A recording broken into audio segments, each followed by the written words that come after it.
Sony in me, I'm a salad. Got one thing on my mind and I don't mean to stop. Gotta get to the top, we ain't playing.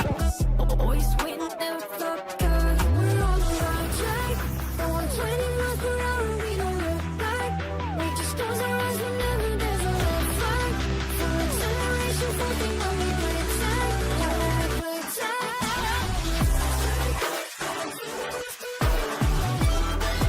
We just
afternoon, race fans, and welcome to the home of off-road short course racing in North America.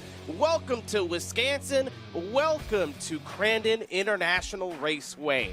This, of course, is the first of several broadcasts that we're going to have for you this week here from Crandon, and not just Crandon. We'll get into that in a little bit in a minute, but ladies and gentlemen, thank you all for joining us this afternoon. My name is Keenan Kuz, and I will be, whether you like it or not, the face this week here on iRacing. I've got all you over here on my third monitor here, so if you see me looking away from you, I'm actually looking directly at you. But ladies and gentlemen, we have a packed couple of shows here for you this week. Starting off with our first of our many super sessions from Crandon. In the Crandon Championship. For those who are a little bit unfamiliar, this is basically just a week-long session. And yeah, it would help if I looked at my monitor. We're starting off with our qualifiers here, and then we get to do something super exciting and check out some of the preview gameplay from the upcoming World of Outlaws. I know I saw somebody in the Twitch chat that was pretty stoked on that. We're going to check out some ExoCross as well. And if you guys are still sticking around at 1:30, you can come put me in a wall or something. Something that I'm sure a lot of you wish you could do to anybody representing iRacing, putting them in the fence. But it's going to be an action-packed afternoon. It should be a heck of a lot of fun, and I cannot wait to take this journey with you guys. As I'm just trying to get my audio mixer down so I don't get my ears blasted out. There we go. Yeah, so Gordon, we have... First of all, Josh Lee saying he didn't make top split when I just saw him in top split, so I don't know what he's talking about. Seeing some people up in the chat. What's going on? If you see me looking over here, I've got the YouTube chat open. What's up, Panic? Nice to see you, my dude. I gotta manage 3 Twitch chats today, so this is their big ass for you. You're truck number 9 in top split, unless I'm in the wrong split. Then we have a bigger problem. But I'm pretty sure you're in top split. Of course, if you guys don't know who Josh Lee is, Josh Lee usually is the one with the microphone. He's usually got the microphone here. I'm taking his job temporarily, so I get to laugh at him for once instead of him laughing at me. But we're just getting finished with warm-up here. Going to be moving on into qualifying in the next 3.5 minutes or so. This is a different backdrop. Yeah, no kidding. Yeah, no, it's a little bit different. What's up, Panic? What's up, Dingy? Seeing the bottom split emotes out there, too. Can't wait to see the World of Outlaw stuff. It's really cool. It's really cool. We're going to get to talk to Matt Lewis today as well. I think that's today. We're going to walk through some of the new content that's being added with the new World of Outlaws game. We're going to go into some stuff that's changed from last game to this game, and there's some stuff you're familiar with. So if you're more of the oval side, the dirt oval side of the dirt racing here on iRacing, we've got you covered today. And somebody who's kind of new to the World of Outlaws stuff, it's really, really cool. I was playing a little bit of it yesterday. It's a ton of fun. It's super immersive. And once you let yourself get into it, it's I think anybody who liked the last game is going to be really, really stoked with this. What are track conditions like today? Dirty. There's some dirt out there. I know you're being silly, but that is something that we're going to have to kind of keep an eye on throughout the race, because this is not your normal Pro 4 fix where you just have 10 laps and you're getting into the race and there's no track day. We'll talk about that in a little bit. But again, we're going to be here a while. Unfortunately, if you're like, wow, who's this guy? I don't want to talk to this guy this week. You're stuck with me. But Wednesday, Thursday, today, tomorrow, we're going to be live at 11 o'clock Eastern time. Pretty similar days, where today we're going to be talking to Matt from World of Outlaws, and then we'll be talking to Paul from ExoCross tomorrow, hopefully, if everything goes well. I think that's tomorrow. If not, I lied to you. I'm going to do that more. And then Friday, we're going to cover both races.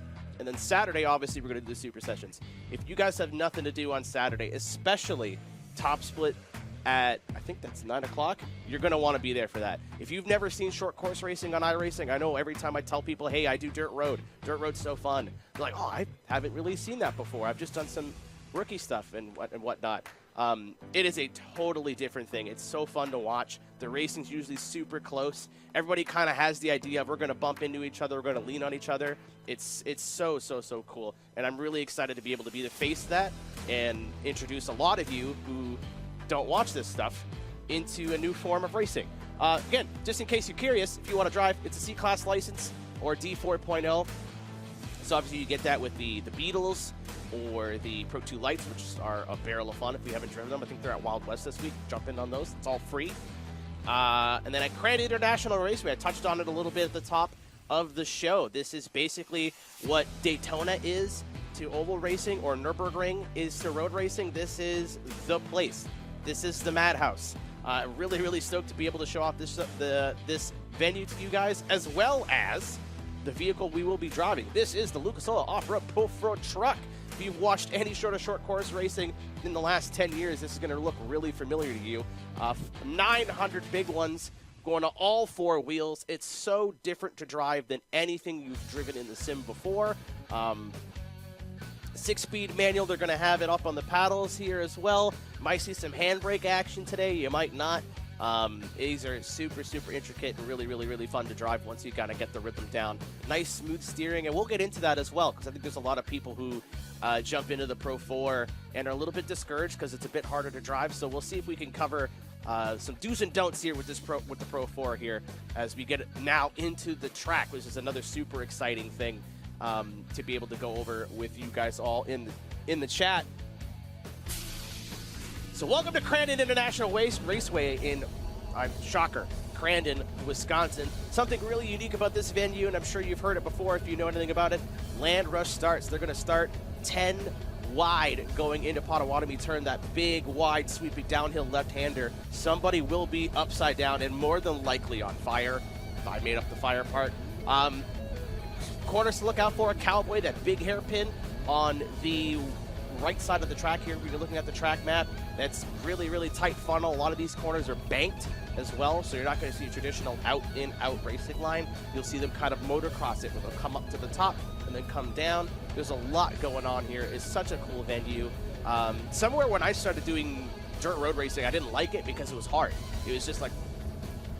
But speaking of me driving, we did this last year. This is our second year doing this. Well, here we take a look, 2023. And look at that big 10 wide start. There's kind of not a whole lot you could do. Is just grab the wheel, hold on, and hope that you don't get pinched from either side.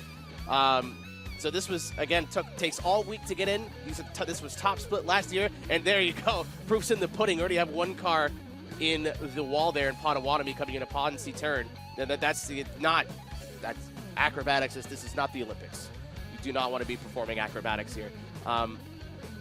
Look, Gary, there I am. I gave Quentin DeLomo a hard time for 3 corners, and he decided he didn't want to play with me anymore. But, ladies and gentlemen, if you're going to be here Saturday, the tale of last year was the Connor Berry show. If you've done any sort of league racing, short course racing, you ever see that number 2 in your session, you'll probably know for a fact that kid is dang fast. And anything he touches on dirt, and we all go barreling into the corner again. But that guy is dang fast, and whatever he touches, and it's kind of Connor Berry's world out here on the dirt. He got a little bit of a hard time last year from Aaron Vasquez in the Altus machine, but unfortunately, towards the end of the race, just a little bit of contact with that inside wall. You can see that right there, some left front damage. But we'll be able to see if Connor Berry can go back-to-back. He races here in real life, has a lot of real-life experience, and again, runs the short course Discord, where if you're interested in this kind of racing, it's a good place to make some friends and find some places to race that aren't just officials. You'll be able to, obviously the officials are fun, Pro 4 Fix is fun, but some different tracks and different places to go.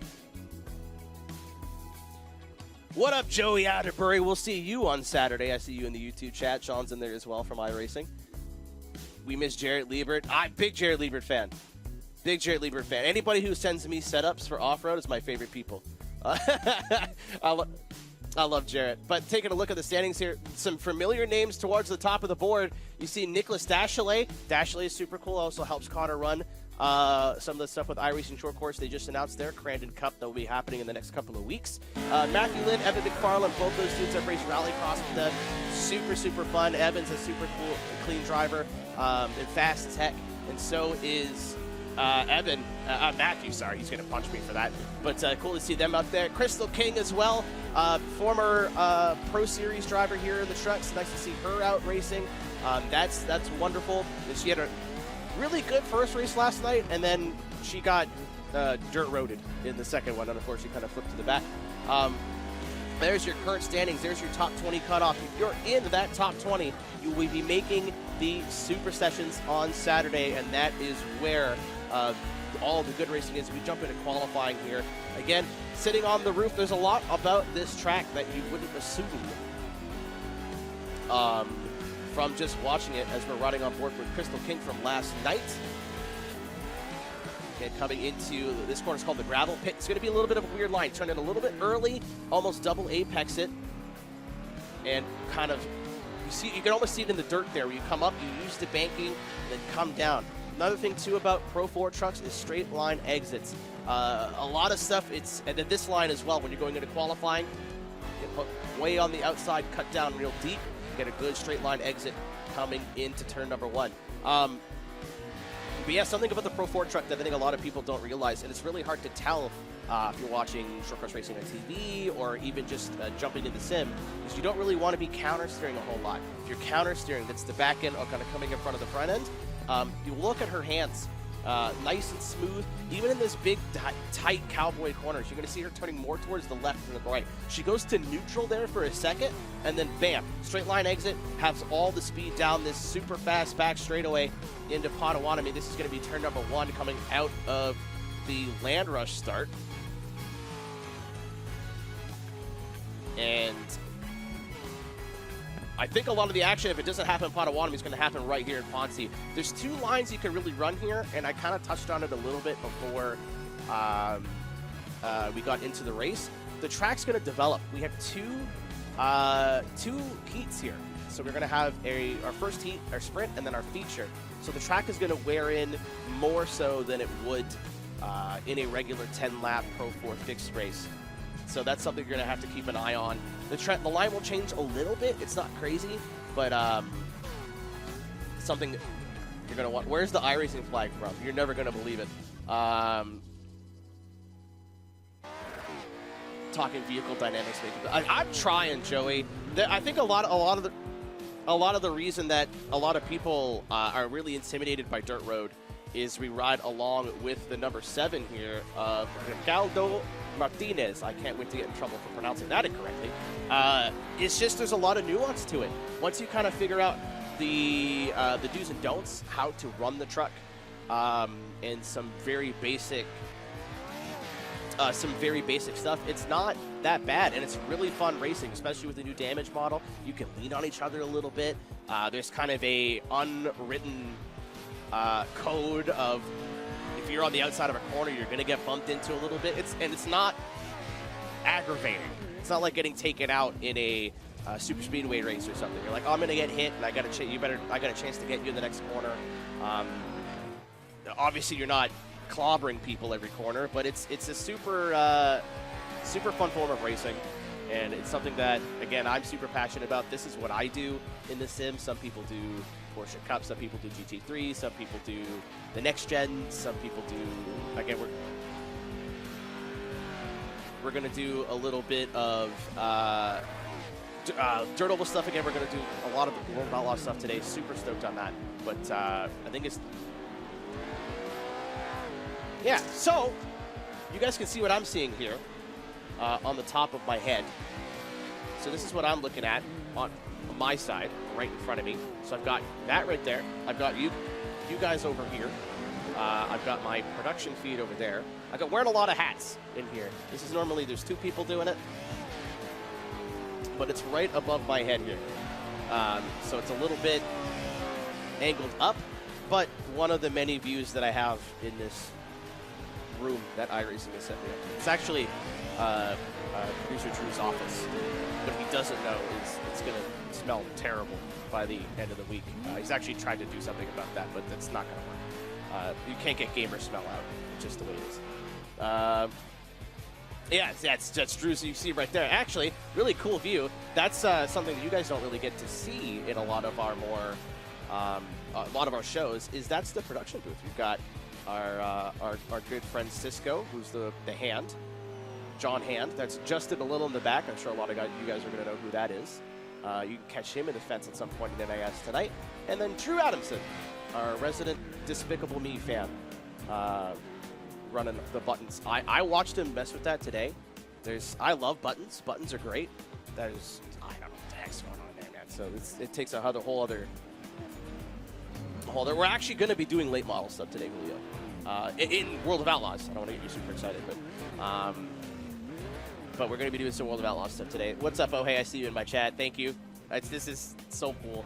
Such a cool experience. We'll get into that a little bit as well when we're out of the racing. But riding on with the 3 truck. Again, coming in super fast. The gravel pit. This is Dylan Hunter. Oh, that's the 7, apparently. I've been fibbed too. There we go. Where's that from last night? Interesting. Okay. I think I know what happened here.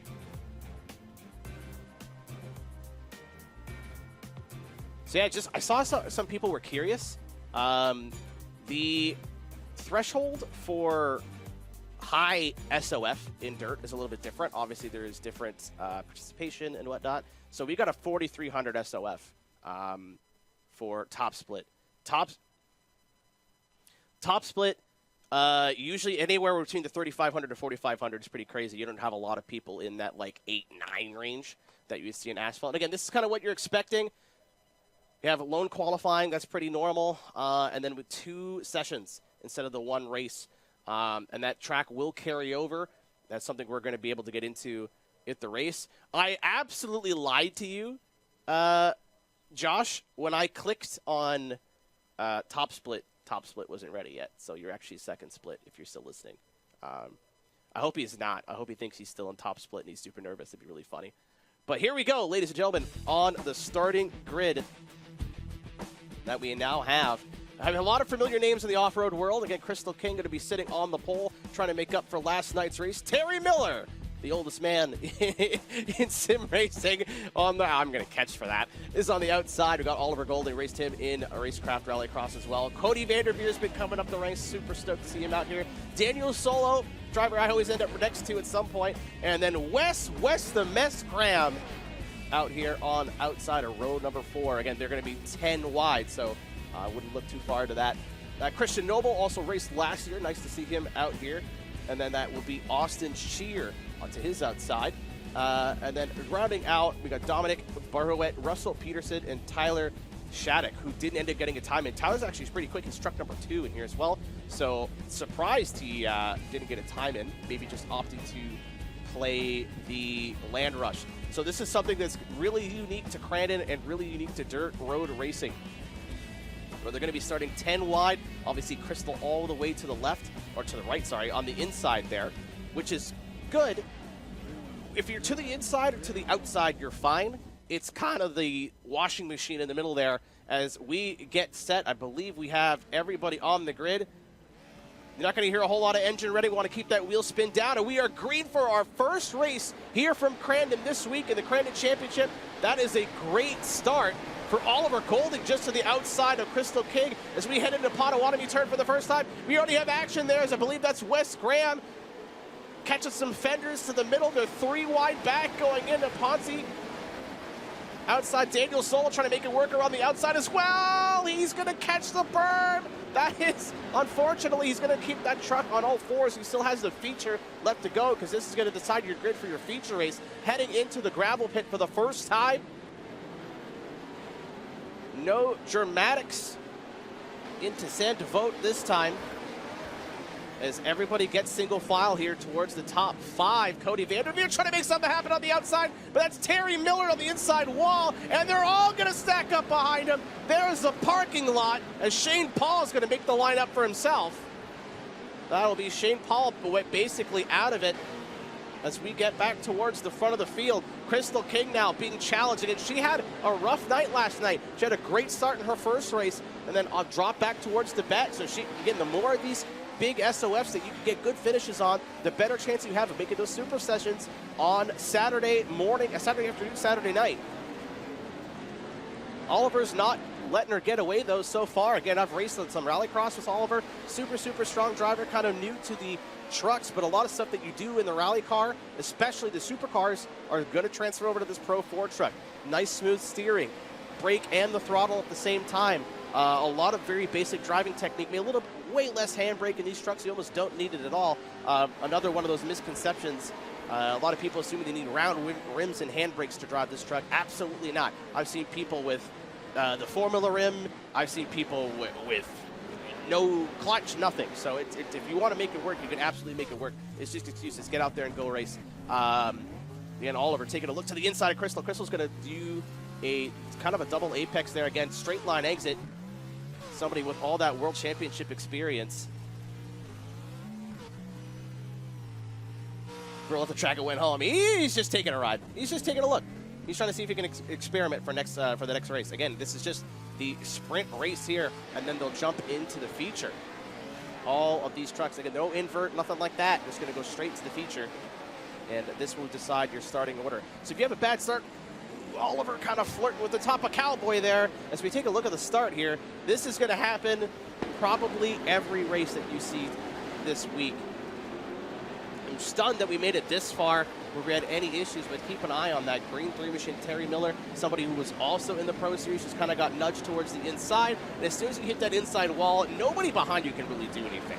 Because if you lift, the car behind you is not going to lift, and then you're going to be the one that's getting piled into. So Terry, unfortunately, just kind of judging the dirt a little bit early, turning it a little bit early. Not the end of the world for him, as Oliver getting into the side of Crystal King. As we got Lamp in the chat, can you explain how to use the throttle on these? I was mashing it, but I wasn't going anywhere. So you don't really want to spin the wheels. Like a traditional asphalt park, so I know that's what you do. You don't want to turn the TC off and burn the rears, right? So with the throttle on this, if you're off the gas all the way, a lot of times you'll notice the back end just steps around. If you're not on the throttle, the four-wheel drive's not doing anything, the diffs aren't doing anything. So you kind of always want to be on the gas just a little bit, but nice and smooth and fluid throttle inputs. There are people who kind of, Oliver, trying to make it look, he is really flirting with the outside of Cowboy there. You drop one tire on the top of that berm, it's going to be game over. He's trying to just keep with Crystal. Crystal putting some distance in between the two of them. But, yeah, just nice and smooth. Keep the wheel spin down to a low. Nice short shifting as well. Same sort of idea. If this looks like fun, for whatever reason you are not an iRacing subscriber, and you're looking at this going, wow, man, that looks cool.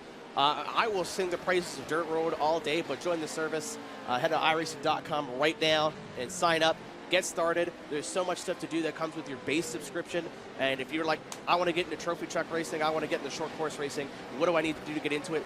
There's a handful of tracks and 2 trucks. You can have everything that you need to do everything you could ever want to do in not a whole lot of time. As there we have a battle here brewing towards the middle of the field. That is Wes Graham, I believe, in the 10 machine on the outside. He's a guy who's just stepped into Dirt Road and kind of been making his way up through the ranks, trying to put to the inside of that 12 machine of Christian Noble. These guys have raced before. This is a big battle for 6th place. Chris going to park the inside. 2 machine, sending it inside of the 5. That is Tyler Shattuck, who we again talked about, did not have a qualifying lap. He is side by side now with Greg Johnson. Both these guys, again, a lot of these drivers race together all the time in either leagues, officials, doesn't matter. These guys are very familiar. Wes trying to kind of be the keeper of the guard here and keep these 2 behind him. Tyler is trying to find a way to get through. He's already up to 9th.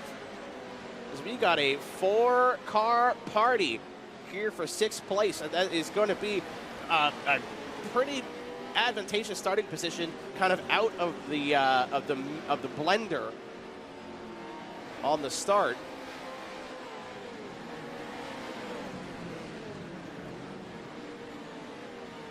Do you want to stay off the darker dirt? It really depends. I think I'm going to get more into that, Lamp, on the second race. because a lot more of the track is going to be worn in as Kristen Noble trying to keep, trying to keep Wes at bay, but here come the boys.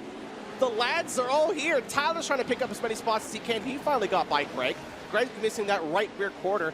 Does not really matter in the trucks. There is a little bit of drafting that is important, but it's not the end of the world. Not gonna end your race. It's a little bit of a desperate move from Christian. They're trying to get by West. West says, absolutely not. I'm gonna hold steady. And now here comes Tyler Shattuck to the party, coming down into Cowboy Corner. West goes in real deep. He's going to run right to the top, but they are 3 wide on the exit. Guys, this is the first race. Tyler gets it done on the outside. West is going to try to hold the inside. He's going to have a really hard time keeping momentum now. Through the corner, Tyler reads him like a book as they are 3 wide behind him. Christian Noble going from the lead part of this pack right to the back. Lads, we're just getting started. There's my boy Daniel making some moves now up in the top 10. Side by side, Greg Johnson trying to make some moves now as Christian's trying to hold the outside. Terry Miller, who you saw get into that accident early on in the race, has re-entered the conversation. He's not out of this yet. Shout out to Plumley in the chat there, Dirty Plum. Again, another one of our pro drivers, our black licensed drivers. As Wes, again, just trying to keep Daniel behind. Wes has got pace. It looks like it comes out of the corner, but mid-corner, he's getting climbed on by Solo. Solo's going to try to use the bank of the corner. He's not going to go for the pass here. Watch what he does here. He goes out wide, and he didn't really quite get the exit he was looking for, but he's trying to set it up. That's kind of the difference. Is if you want to make a pass, either you have to throw doors or kind of plan it 2-3 corners in advance. Another thing, too, now is you're going to start to see that dirt wear in, especially on Cowboy. The darker dirt is kind of the more coarse. As you keep an eye on Crystal here as we are in our final lap. Haven't been talking about her all much, which is not bad if you're leading the race. If you don't have commentators talking about you, means you're out there smooth sailing. But Daniel still trying to get this pass done on Wes. We'll get a little bit more into the track usage in our second race, but Crystal King doing everything she needed to do after last night. Again, really good sprint race. Didn't quite get into the feature. She starts on pole for the sprint. She leads every lap. Crystal King will be your winner in our sprint race here for the first session from the Crandon Champion, or second session, stay tuned. But our first broadcasting session, so she's going to try to convert that now into a win in the feature. Any new off-road vehicles coming from iRacing, the 1600 buggies, or they run there? So there is some stuff being worked on, as per Chris Leone. So if this isn't true, you can email him. But some in the most recent dev update blog post, stuff's being worked on, especially on the lower levels. I hope that we get to talk to Chris because he's here at some point by the end of the day, as taking a look at our top 10. That is going to be the exact same starting order for our feature race with Crystal King, Oliver Gold, and Cody Vanderveer. Really good run for Cody as well. Austin Shearer, Miles Morse. Love Miles. Good guy. Love running him the Pro 2. I'm here to... Pro 4s are great. I'm here to pitch Pro 2 propaganda. So there's that battle we saw the whole race. Tyler, Wes, Daniel, Greg, and Christian. That is usually how short course racing starts. Is you got a couple trucks that pull away at the lead, a couple trucks that fall behind at the back end. You've seen some Shane Paul trying to make up his own track. Didn't really work out for him. Unfortunately, you're going to see what he can do now. But, yeah, it was awesome. Really good first start, really good first race. And again, good start. I'm surprised they all made it through Potawatomi. You ended up seeing Terry be able to make up from this mistake as well. It's not a long race. You're going to have a little bit longer of a race here as we are just in the warm-up. Had Oliver give Crystal some hell there, but didn't really work out for him. Again, Crystal's bad fast. She's always been to the top level here in the short course trucks. Comes from a motocross background. She knows how to be fast here on dirt. It is not a foreign concept to her at all. Super stoked to see her out here and making the push for it this week. But yeah, Edgar, some of the big changes that are coming. Again, here's just a little preview of what we got going on today. Obviously, we're doing Crandon. I've seen some people that are really stoked about Dirt Oval. We're going to be getting into some early gameplay from the World of Outlaws 24. Some stuff that you haven't seen before in World of Outlaws console games. Some stuff you have seen before that's different. And some stuff that you're a little bit more familiar with. So stoked to be able to get the whole board of content there. ExoCross as well. If you guys have not seen or played ExoCross yet, I'm a huge fan, so I'm stoked to be able to show you a little bit more of that. And then we're going to be racing together at about 1:30 Eastern time, where you can throw me into a fence or Drew Adamson's AI or something, whatever you want to do. Yeah, Dylan, my bad, dude. I was in the wrong split. They got the new guy here this week. I don't know what's going on anymore. Yeah, there's a lot of changes coming to Dirt Road that aren't necessarily content. Chris posted about that on the forums this week. They want to make it to where it's like GT3s, where you can go open, fixed, and basically just keep racing and keep racing and keep racing and keep racing, and make it a little bit flow a little bit better. So obviously, again, I'm right there with everybody. Some content would be awesome, but there are changes coming to Dirt Road that I think will be good for the discipline. And hopefully, like, Chris Leone's here, so hopefully at some point we can get to talk to him about that. If not today, later on in the week. So again, if you're not familiar with how Super Sessions work, there are going to be 7 qualifying races. We get the top 20 in points. That will make the Super Sessions. That'll basically be your locked-in top split. So you don't necessarily have to be the top 20 in iRacing. I squeaked my way in last year, and I definitely was out of my depth. But it's condensing. I think the best way to explain it is it's condensing a 12 or 13 week championship that you would have in iRacing into 4 days. So let's take another look at the grid. Not going to be a whole lot new going on. It's going to be your fishing order from that first race. Crystal King on pole. Going to try to go for a good start here. Going to talk about the starts in these trucks here really quick if we have 2 seconds.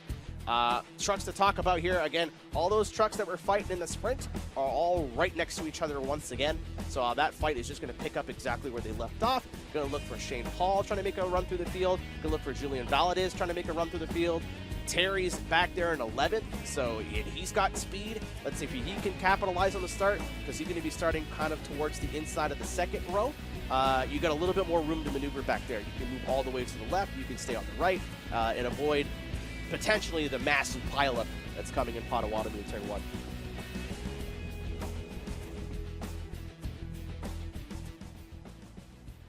A land of something. Chris will come to your house, Kohai, and not actually. That's an expensive trip. But here we go. Again, you're hearing a little bit of revving here, but once the countdown starts, a lot of these engines are going to go quiet. We got a bit of a jump start back there. Green flag. So Shane Paul jump with the start. My man didn't keep it in neutral.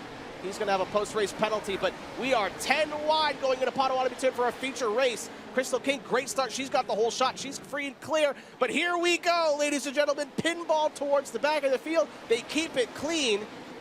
So this is where we saw issues in the last race. Terry Miller's going to be the one that shipped out wide. No fault of his own. Not a great day for Terry. Heading down into the gravel pit. Again, very, very bank corner. These tracks are used as the 7 truck now of Miles Morris trying to make a move on the inside. They are now 4. Is that 5 wide? That's not going to work. Miles is not lifting. Daniel's trying to get to the inside. He knows that spot's really important. Trying to close the door. It's not happening. We got the 4 truck of Tyler, or the 2 truck of Tyler. There's a lot going on. Welcome to the starts here. So Tyler's trying to make a good move. He had an excellent start. I think he's up to P4. Cody's trying to hold it down in 3rd place. But the battle is going to be for 5th on back. Daniel giving the bumper to Tyler Shattuck. He's going to get the better run now as Oliver's trying to make a run on Crystal while he still can. He let her get away in the last race. He's going to try to make a move early on here if he can. Right to the top of Cowboy. He's going to try to get a run as Wes Graham's trying to defend on the inside. They're all bumper to bumper. Again, these trucks can take a hit, especially with the new damage model. They can take some bumps and not really be super moved off the line, which just makes for good, close, aggressive racing. Miles is trying to push the inside, but Wes says absolutely not. I'm going to try to hold it on the outside. Wes Graham is through around the outside of Miles Morris, but he's not going to be done here. Ladies and gentlemen, we called it. We have 5 trucks now fighting for that 1 spot, and Wes Graham seems to be the keeper once again. All open setups for this as well. Thanks, Lamp.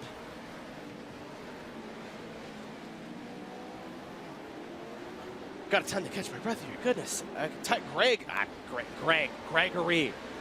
Trying to put the move to Miles. Miles has lost the whole right side of his truck as, again, Oliver trying to make something happen on Crystal King up in the lead. She was uncontested in that sprint race, ended up getting a couple trucks gap, and then once you're gone, again, the possibility of the door is there, but when you're 4 or 5 trucks back, it's not a door at that point. And that's kind of, again, one of those unspoken rules in between racers is, yeah, we'll move you maybe a truck length up in the group, but we're not coming 5 trucks back and putting you in the shadow realm. So Oliver trying to stay with Crystal. I think the best idea now for Oliver is try to download some info off of Crystal right now. This is not the only race this season or this week. Oliver is, I believe, based out of Europe, so this is kind of more his wheelhouse in terms of split, in terms of time. Crystal will be racing again, I'm sure, tonight. So try to pick up as much info as he can from Crystal in that fall. Crystal went a little bit wide there, actually. Door open for Ollie. Ollie tried to take a look down on the inside, but not going to make that work.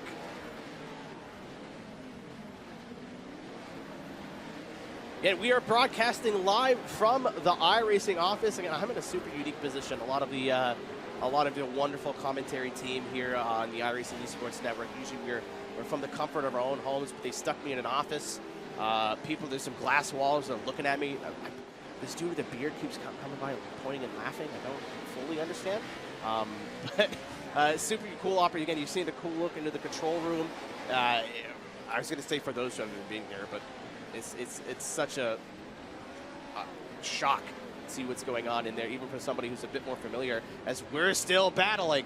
Again, these tight corners are going to be where you can kind of get a run building as Greg Johnson to the outside of Austin Schreiber, but using the banking and having that straight line exit, you're going to have all the speed now coming down into Potawatomi. I don't even think Austin's really going to try to contest this on the outside. And he does it. That is that spot for the 5 machine of Greg Johnson. Are they feeding you at least? We went for a wonderful dinner last night. I can't even, I'd make jokes. He's West Coast? I thought he was in, like, Norway or something. Am I stupid? Don't answer that. I agree, Davey. Jordan's actually 5 seconds in the lead right now. We're just not talking about him. Still trying to make something happen towards this middle field. A little bit more settled in this race. As Dominic kind of outside looking in. Top 10 truck here, Dominic Berrouet. As that will be Shane Paul. I keep trying to make a Sean Paul joke, but let's just pretend I said something funny. Oh, really wide again. That's a risk you run here. There's a kind of risk reward of taking that big outside sweep and going for the straight line exit, is you open the door for anybody behind you who goes, I fancy having a look. Really have to be confident in the trucks ahead of you and the trucks behind you. Oh, pig scent from the 12 there. Using the door of the 15 machine of Dominic. Christian Noble not having the start that he had. He's trying to make something happen here and end up getting a top 10. Again, you're going to see a lot of these trucks racing all week. Much like some other Super Session stuff that we have here in the iRacing service, you're going to be seeing a lot of these drivers drive all week trying to be able to get as many points as they can. We talked a little bit about it during the warm-up for the feature here that we're in, is it's like a 12-week session kind of condensed all down into a week, as Austin's taking a look on the inside of Greg Johnson, and that is going to be Austin Schreiber moving into P8. But Greg, I'm sure there's a little bit of contact there, but it wasn't crazy. He's going to close the door on the inside as Austin in the 11 truck. Greg going to go for the cutback. It's not quite going to happen. He'll have a little bit of a run here, but not really to get it done here in the first part of the course here at Crandon. West Coast races, we're learning today. Yeah, Davey, Crystal had a bad run last night, but she's bad fast. She's been bad fast. I've raced really a lot with her door-to-door in the Racecraft Pro 2 series. Shout out to those guys. And she's not only fast, but one of the cleanest drivers out there. If you're watching this here and going, this looks like a lot of fun, you can go and check us out here at iRacing.com. Join the service, whether it's dirt, asphalt, or anything in between. There's something for you out there. iRacing.com. New members, there's usually some sort of deal going on for new memberships. As Austin Schreiber is not done, trying to make the move on Miles Morris, who left half his truck in the pit lane.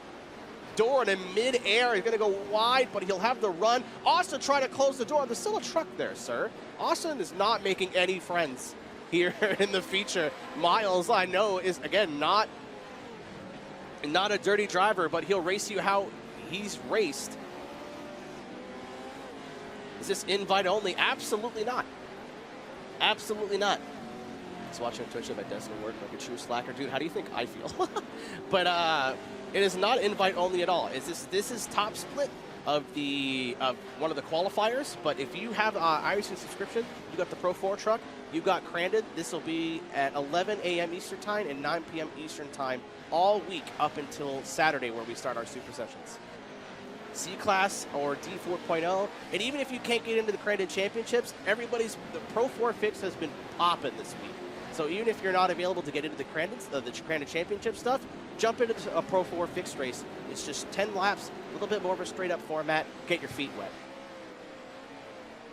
Is the incident system any different for this, like more allowance for contact? I think it's 2x instead of 4x for contact, but it's still the same thing for DQs.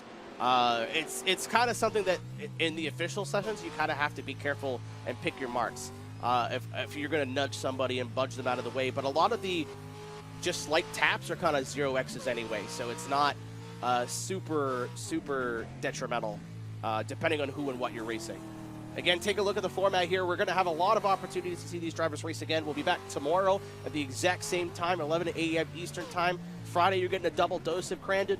And then Saturday, we're into the super session to see if Connor Berry, who hasn't raced yet this week, we had a race last night at 9 o'clock to kind of kick this whole thing off.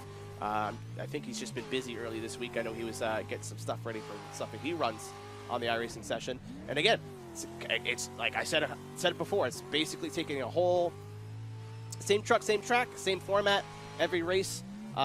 There will be the 7 qualifier sessions that we talked about, and the top 20 in points will be eligible for those super sessions, and we'll see them on Saturday night. I'm over 3K IR, but I've never bought Crandon. I mean, it's never a bad time to do that. Speaking of really fast drivers in the Twitch chat, what's up, Josh Edmondson? Off-road racing is the most fun racing in the sim. Something really unique about off-road, Josh, and I think that's like something that a lot of people who run road, everyone's very close to the chest with the secrets to speed. A lot of people in dirt road that I've run into, at least on the short course side, as we take another look with our leader, Crystal, end up pulling away from Oliver. Now she's just kind of hitting her marks, making sure she capitalizes today where she couldn't last night. But everybody's so down to help. Maybe not so much on the setup side, but in terms of basic tips, obviously there is still coaching and stuff that you can do, but basic setup stuff that hey, I'm struggling with setups. Most people are just like, hey, somebody's interested in the thing that we're interested in. Let's get them started. Maybe that's how it started with me. I started running the off-road all-stars with the Pro Series for dirt road for the trucks, and kind of got the bug there. I have a drifting background, so it was just kind of a natural gap. And some of the pro drivers jumped in and were like, hey, if you need some help, like, try doing this, try doing that, try doing that. And it got faster and faster and faster. And that's how I made my way into the Super Session Top Sport last year. So really, really, really unique community in dirt road. And I don't want to sound like a certain bald man from a certain movie, but it's like a little family. There's like 30, 40, 50 of us that show up to everything cool. So as we are nearing the end of our feature, 10-lap feature with 3 laps to go. Take a look at my chat here. Sorry, 4th in race 1, got landed on race 2. Well, at least we were in a top split. I lied to you. As we jump back to 7th place again. Let's not talk about it. We don't want to talk about it. Terry Miller.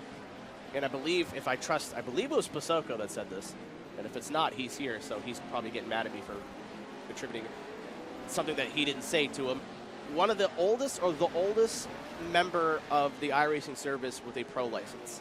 But super cool dude, fast as heck. You're not really seeing it today.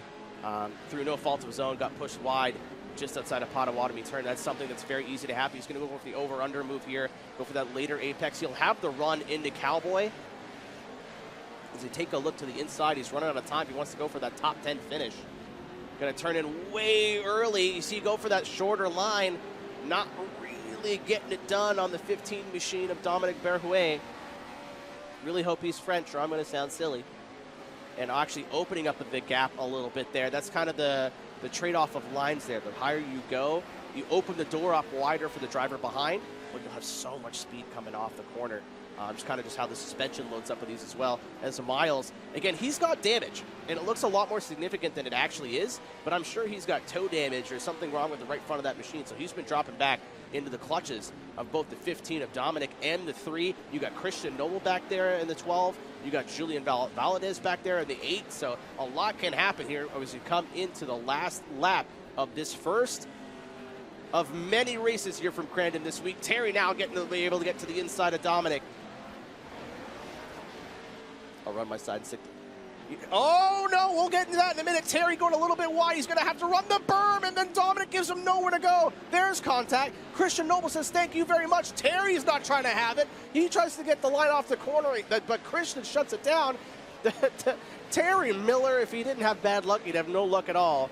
Not really anything he could have done different there, as Miles Morris gets the breathing room and tries to put some distance in between them. But speaking of putting some distance, Crystal King has made this race hers.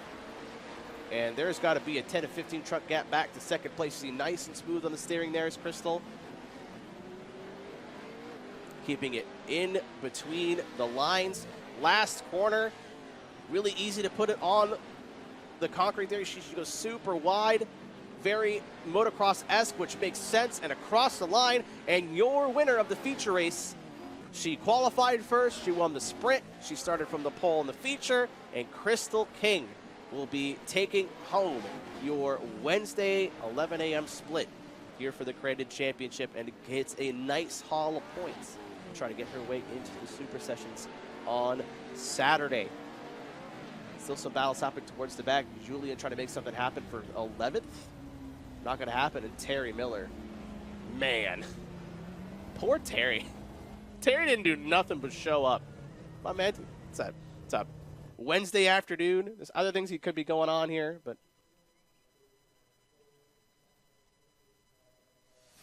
is there a Discord? There's several. There's at least 2 that I know of. There's Racecraft Off-Road, which is super helpful as we take, again, there's your finishing order.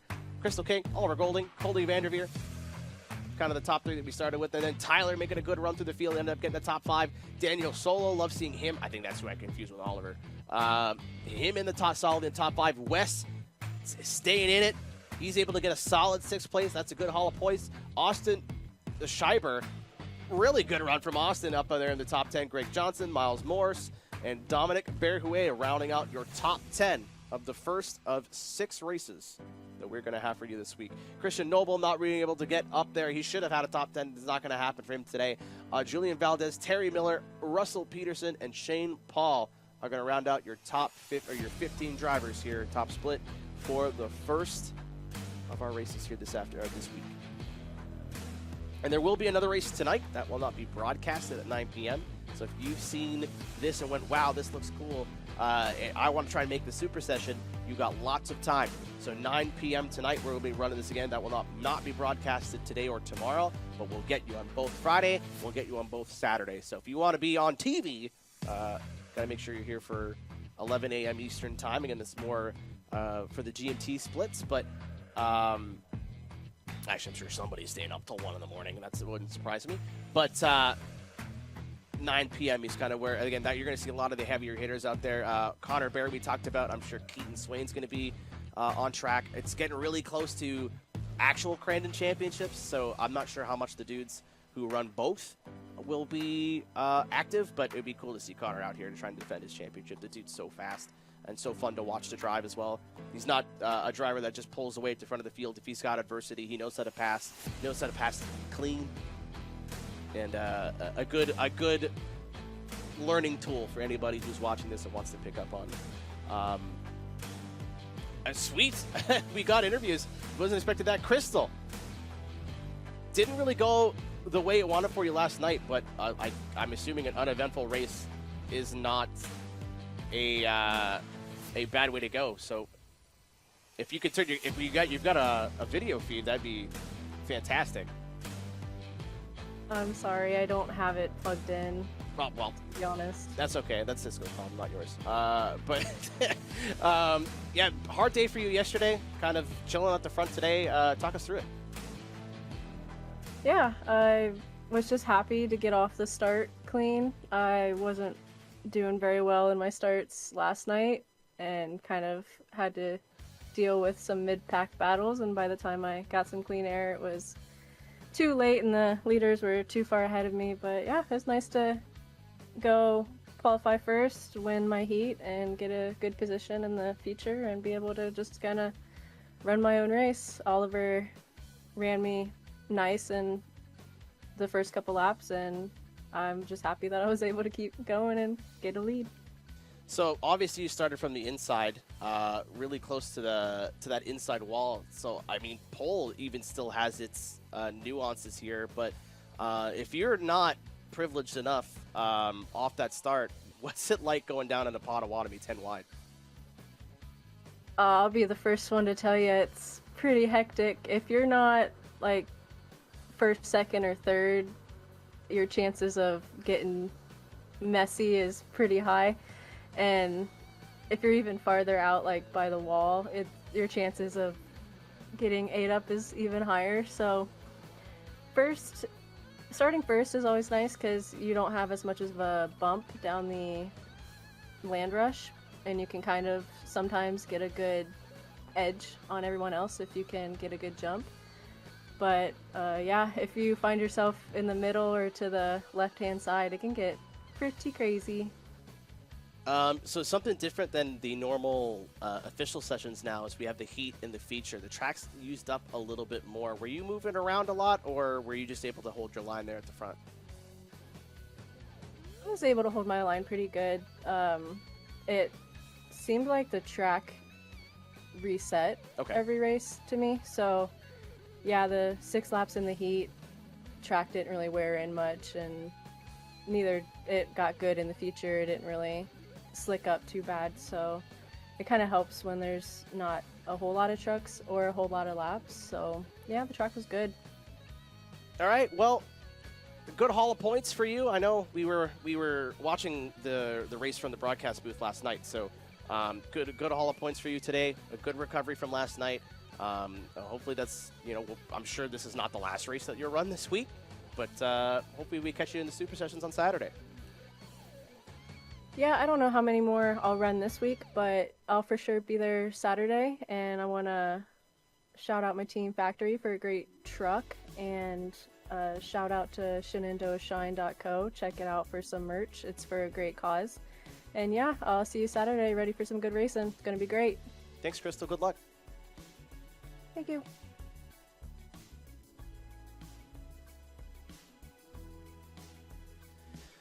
All right, ladies and gentlemen, again, this is not the end of what we have for you. We are concluding our Crandon festivities for the afternoon. So for all of you, it's been sick to have a lot of the pro drivers in here. We had Christopher Plumley, Edmondson, Bo Albert's got he's part of our production team, I believe, today, but he's got a super big rallycross background.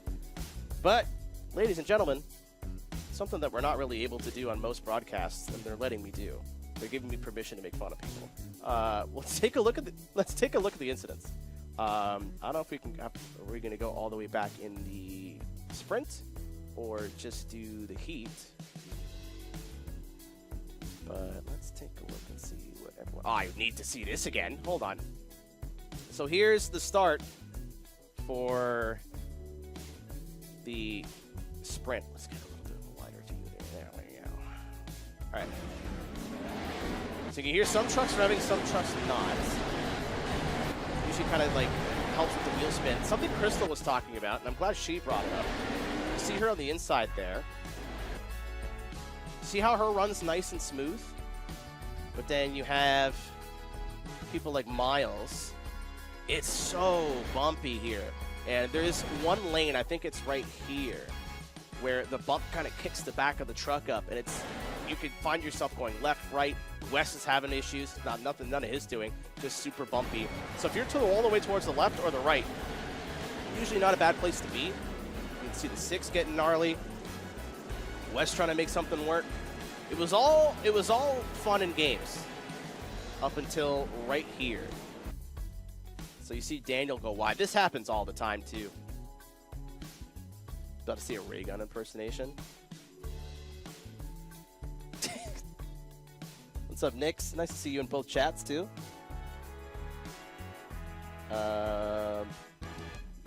Legacy Outlaws gameplay. We have not done that yet, Moldy Donut Man. So that's going to happen after very, very soon, within the next couple of minutes here.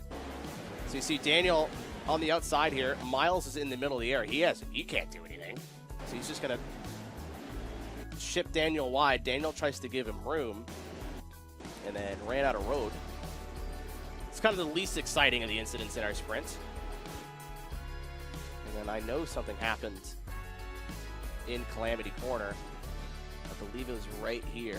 So Shane sees the opening from, that's Julian. So Shane sees that opening, goes, I'm going to go for it, but he's already turned in. So Shane's got nowhere to go. He gets punched. Terry's already doing what Terry did. He ended up catching the wall. Shane has committed to the right foot at this point. And he's stuck on the fence. He's just going, I'm going to go hang out over here. Check out some of our support vehicles. Oh, is that the wrong? Is it F8? This is not my setup at home. They have me at the office this week. I don't know what's going on with anything. But,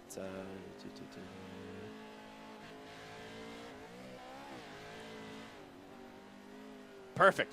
I'll learn what the buttons do tomorrow. It's all good. Again, this is not the only time that we're doing Crandon today. But, ladies and gentlemen, this is not the end of the broadcast. We get to do something really cool for you today. Again, I think it's cool.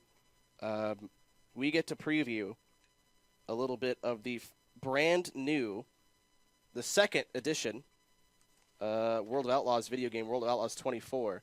We've got 4 races lined up for you. So no shortage of content. Again, varying stuff from both are a ton of different sides of dirt oval. But I've got some relief coming in. You guys have been having too easy of a day in the trailer, I think. What's going on in the production booth right now? What are we doing? Oh, the game trailer. Thanks, man. But something that released yesterday, trailer for the new World of Outlaws game. While we get set up over here, let's take a look at what we're going to get into today.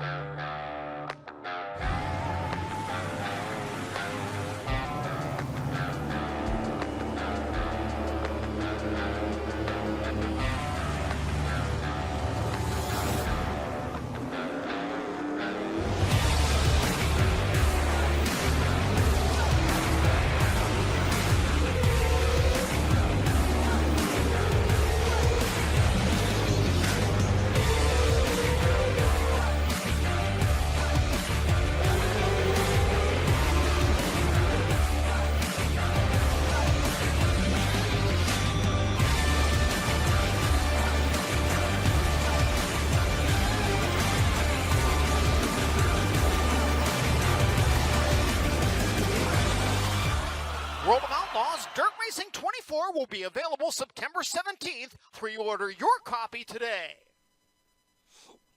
Again, you can go check that out and pre-order right now at worldofoutlaws.com. That is worldofoutlaws.com. If you get it now, you get 2 exclusive paint schemes. And, again, there's a ton of new content that's coming out as well. It's going to be a ton of fun. And we're going to get to show some off for you. They got me on the sticks for this one, too. I know this is kind of, the wheel here is a little bit, it's not really plugged into anything at the moment. But we're going to be checking out World of Outlaws 4.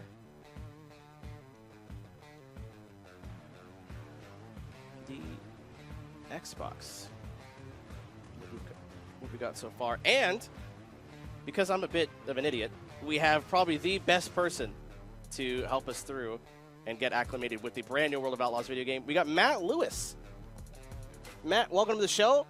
How's it going? How are we doing? How are we doing this afternoon?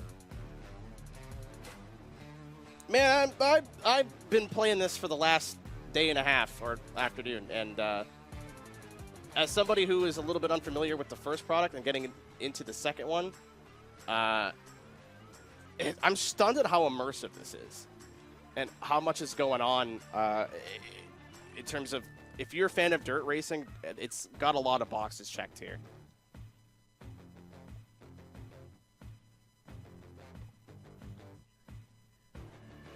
"49 tracks." So like the endless combos that you can create with just all the different tracks and all the different series that you can now race in is pretty incredible for a product like this. Yeah, there's a ton of content. We're just getting started now. Just going to go to quick racing. We've got at least 3, if not 4 things that we can get lined up today. What are we going to start off with, I think? Please don't say the so the non-wins. news. Please don't make me do that yet. I'm not ready to do that yet. But Well, if you want to start off sort of familiar, we can do a sprint car first. Just one of the World of Outlaws sprint car races. all right, that's a good idea. I think. Micro sprints and the 410 wingless are the new series, and I will tell you, those 410 wingless are crazy. Yeah. So I did 4 things yesterday. I drove the 410 sprint. I drove the micro sprint, which I'm a big fan of in iRacing. So that was cool to see that represented here as well. I drove the late model. I did about 10 laps in each and went, okay, I've got all the assists off too. I don't want to be like a press person with all the assists on in the driving line. And then I went into the non-wing thinking, oh, I've got this.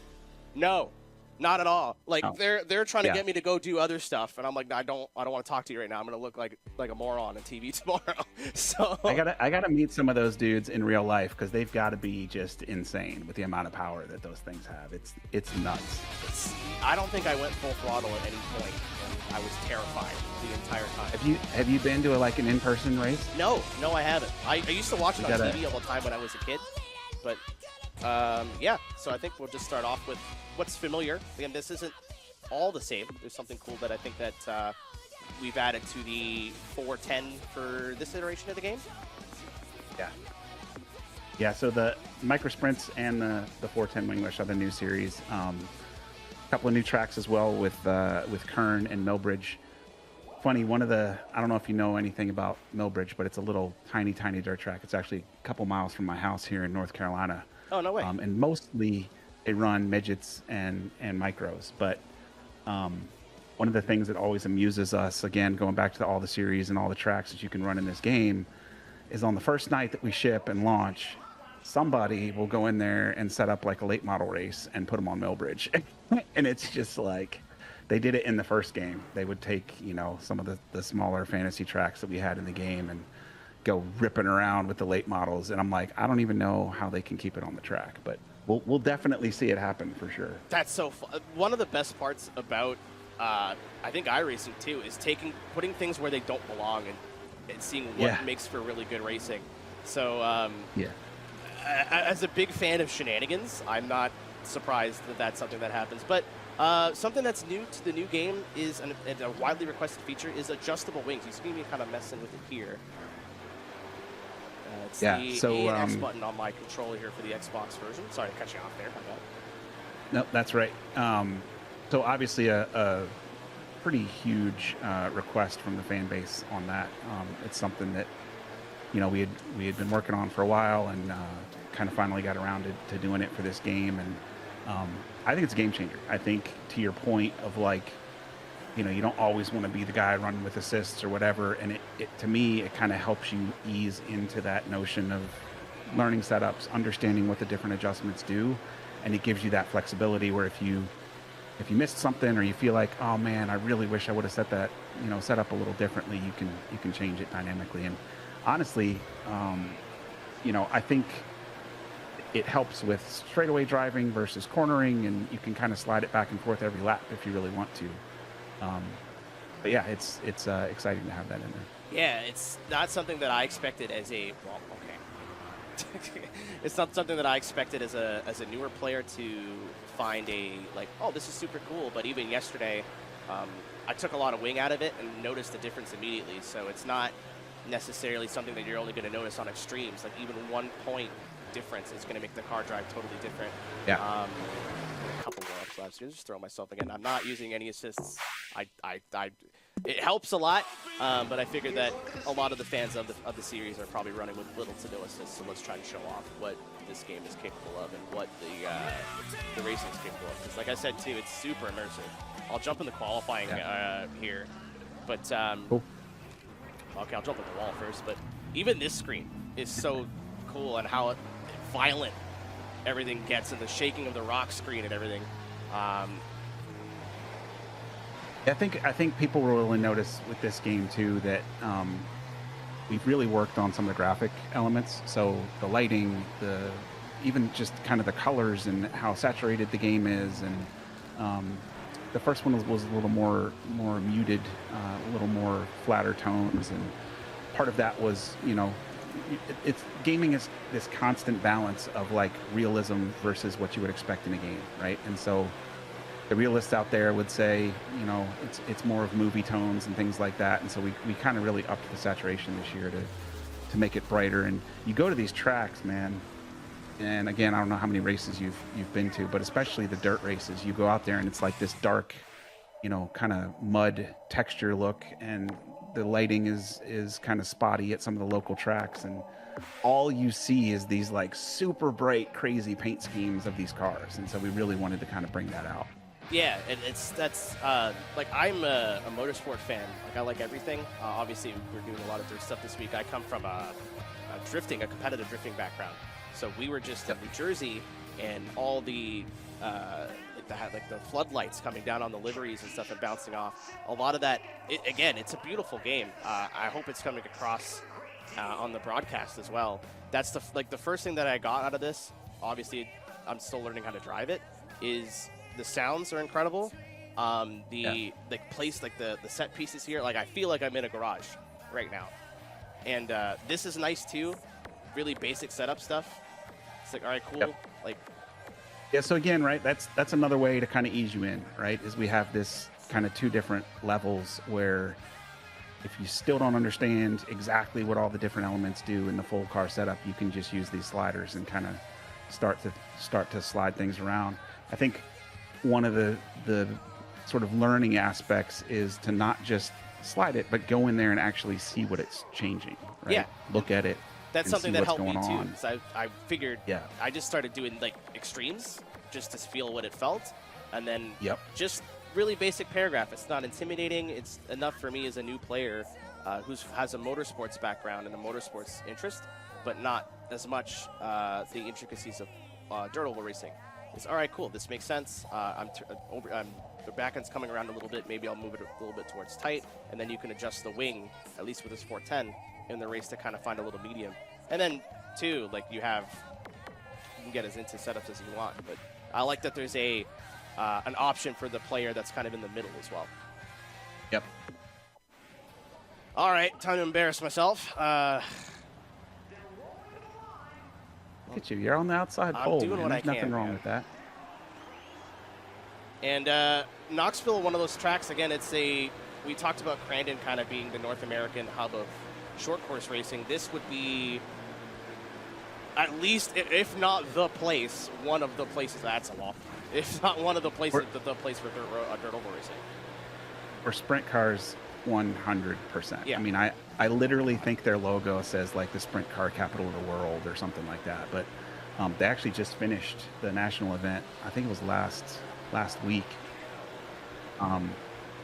But yeah, if you ever get the chance like that, and you're like, oh, sprint car events, what sprint car event should I go to? Like, that's the one. They get so many competitors that come out there. You get into like the G mains, the H mains, the K main. It's like, what? There's that many people here. But to have that, so many different competitors show up and just watch them fight to try to get into the A main is pretty awesome. Yes, I followed the Chili Bowl, I think 2 years ago, and it's so much racing. But I feel privileged to have you here to educate me a little bit about the racing. But you have a huge background in the racing game space as well. I do. My very first video game I ever worked on was NASCAR Thunder 2002, actually, at EA. And so I did the NASCAR games for many years, basically the whole time that they were at EA. Over time, the NASCAR license got away from them, and in 2009, 2010, somewhere around there, did some other stuff at EA, stayed there for 6 or 7 more years, doing more like production, licensing, marketing style work. And eventually the NASCAR license sort of circled back to the US, and we started a company up here in Charlotte called 704 Games. And I was recruited by actually the same guy who hired me 20 whatever years ago at EA to come up here and live in Charlotte and redo the NASCAR stuff. So we did that for a while. Then I started working directly. So Monster Games was our developer at 704 Games, and so I started working for them directly. We did all the Tony Stewart stuff, and then eventually the iRacing acquisition was about 2.5 years ago, which is crazy. It's already been 2.5 years, but yeah, it's sort of it's been a full circle moment for me for sure, because I started in racing, and then like I said, I did another stint sort of more on the licensing and marketing side, and now I've come full back to being a producer on the racing stuff, and I love it. Yeah, and another thing too is we're 4 wide here. I didn't get this far in the whole practice. I was like, well, I don't want to do the race. That's like, they won't start that way. That's just like a pre-show thing that they do. We're learning. Gets the fans fired up. We're learning. All right. Something I saw in the Twitch chat too was controller. What the goal of this is to show that it's very accessible for people who, again, I'm not gonna play this to the level of the diehards, right? That's kind of the point, is that you can pick this up with a controller and still have a good time with it, whether it's whatever console of your choice. You don't need, a big wheel and an incredible setup to pick up a controller and pick the game up and have a good time with it. And I've been having a blast with it so far, even though I keep bouncing off of walls and I have no idea what I'm doing. Yeah, no, that's exactly right. And if you think about it, people, the question is like, well, it's iRacing, it's super hardcore sim. Like, why would they want to do in the console space? And it's exactly that, right? At the end of the day, we want to reach out and we want to make sure that we're giving fans of all types, of all levels, something to experience and something to have fun, right? And so I think this game is that starter level, right? And you can start with a controller, you can start with all the assists on, you can turn off car setups, and you can kind of make this super fun, pick up and play and win, right? Like we always say in the office, everyone wants to win. Everybody picks up a racing game, and it's funny that you think about like video games and what makes for a great game and all that. It's like racing is a natural game. Like you give two people a car, you put them in there, and you give them a finish line, and that's it. Everybody knows the objective. Everybody knows what they're going to do. Race and get there first, right? And so you kind of build this, like I said, levels of inside the game where you can start with those assists on, you slowly work your way into doing car setups, and then maybe sometime down the road you're like, okay, I've really kind of conquered the console side of the world. Now let me go get a rig and let me start getting on iRacing and see what that's all about. Yeah, and that's the goal, right? Yeah, and obviously you baited me with the 4 wide there. I'm still learning, but my whole personal background's in racing games. That's something that's awesome, that you can get somebody in and having fun at the base level, and then if you want to get stuck in and learn more and learn more and learn more and go, okay, well, I want to go faster. I want to turn the AI up more. I want to really challenge myself. And to your point too, like obviously the more fun thing to do is to win. But if you're gapping the field by 1.5 minutes every time, no, you turn everything up. You kind of make things harder and harder and harder until you're right on that comfort area of difficulty where you're winning races on a regular basis, but still being challenged to do so, whether that's changing your setup or whatever. But we got away with that one. I don't know how I pulled that one off, but yeah, one of the things I actually kind of feel like we don't get enough sort of recognition for it, but if you really start digging around in the options for this game with the AI settings and the difficulty, and you can condense and expand the pack, and you can change how much their ratings affect how, like the fastest guy to the slowest guy, and just our AI in general, and how you're able to change that over time as well, because it's not just you getting better as a driver. to your point, like as you get better, you don't just want to start dominating, right? You still want to feel that competition, and you still want to feel like if you slip up, somebody's taking that space from you on the inside or outside or whatever. And so that's the key, right? Is as you progress, as you start to turn off assists and go into car setup, you're also boosting up the AI and really making those changes to really customize the game to you. Yeah, and that it feels a lot more immersive in that way. I think racing games, especially ones that are replicating real series, have a very hard job of world building and making you feel like you're a part of that series. As we're in your neck of the woods now at Millbridge, this is cool. This is so cool. Yeah. Oh, well, okay, maybe that's not as cool, but the tiny little tracks with that these fit at too. This is something I didn't know existed. This was news to me, and when it came out for the build for iRacing, was the I love it. I'm biased, as I said. It's a couple miles from my house, right? But just taking the kids up there on like a random weeknight and just checking out whatever's going on, whatever series, it doesn't matter. Any series is good to watch at that track because it's these guys, the micros in particular. Sounds like a pack of bumblebees when they're all full speed and wide open. You know, it's crazy, the sound and how far you can hear it, but it's a good time. Well, we'll see if I can get a half-decent starting position here. Again, I'm not surprised that I'm already getting called out on my driving. That's fine. This is going to look so much better in your hands than mine for those who are watching, I'm sure. But, yeah, I saw somebody in chat as well. Great job. You're doing great. Saying I need a PC. This is all going to be on console, right? It's all for PlayStation, Xbox? That's right. Yep. September 17th is the official launch date. If you pre-order, you can get 3 days of early access. So it actually starts on the 14th, I believe. And then the Gold Edition. So the big thing with the Gold Edition is there's 2 additional tracks that you can get.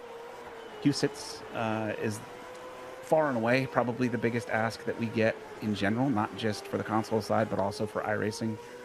So we're both adding HUSITs over the next couple of months. That'll be coming. And then Oswego is the other one. So Oswego is a big track for the the big block modifieds.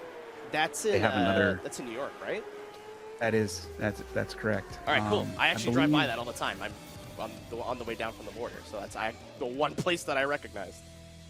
So their claim to fame is they're actually an asphalt track and a dirt track. They kind of convert it back and forth. And so I think it's like the second week of October, they do a huge national event for the big block guys.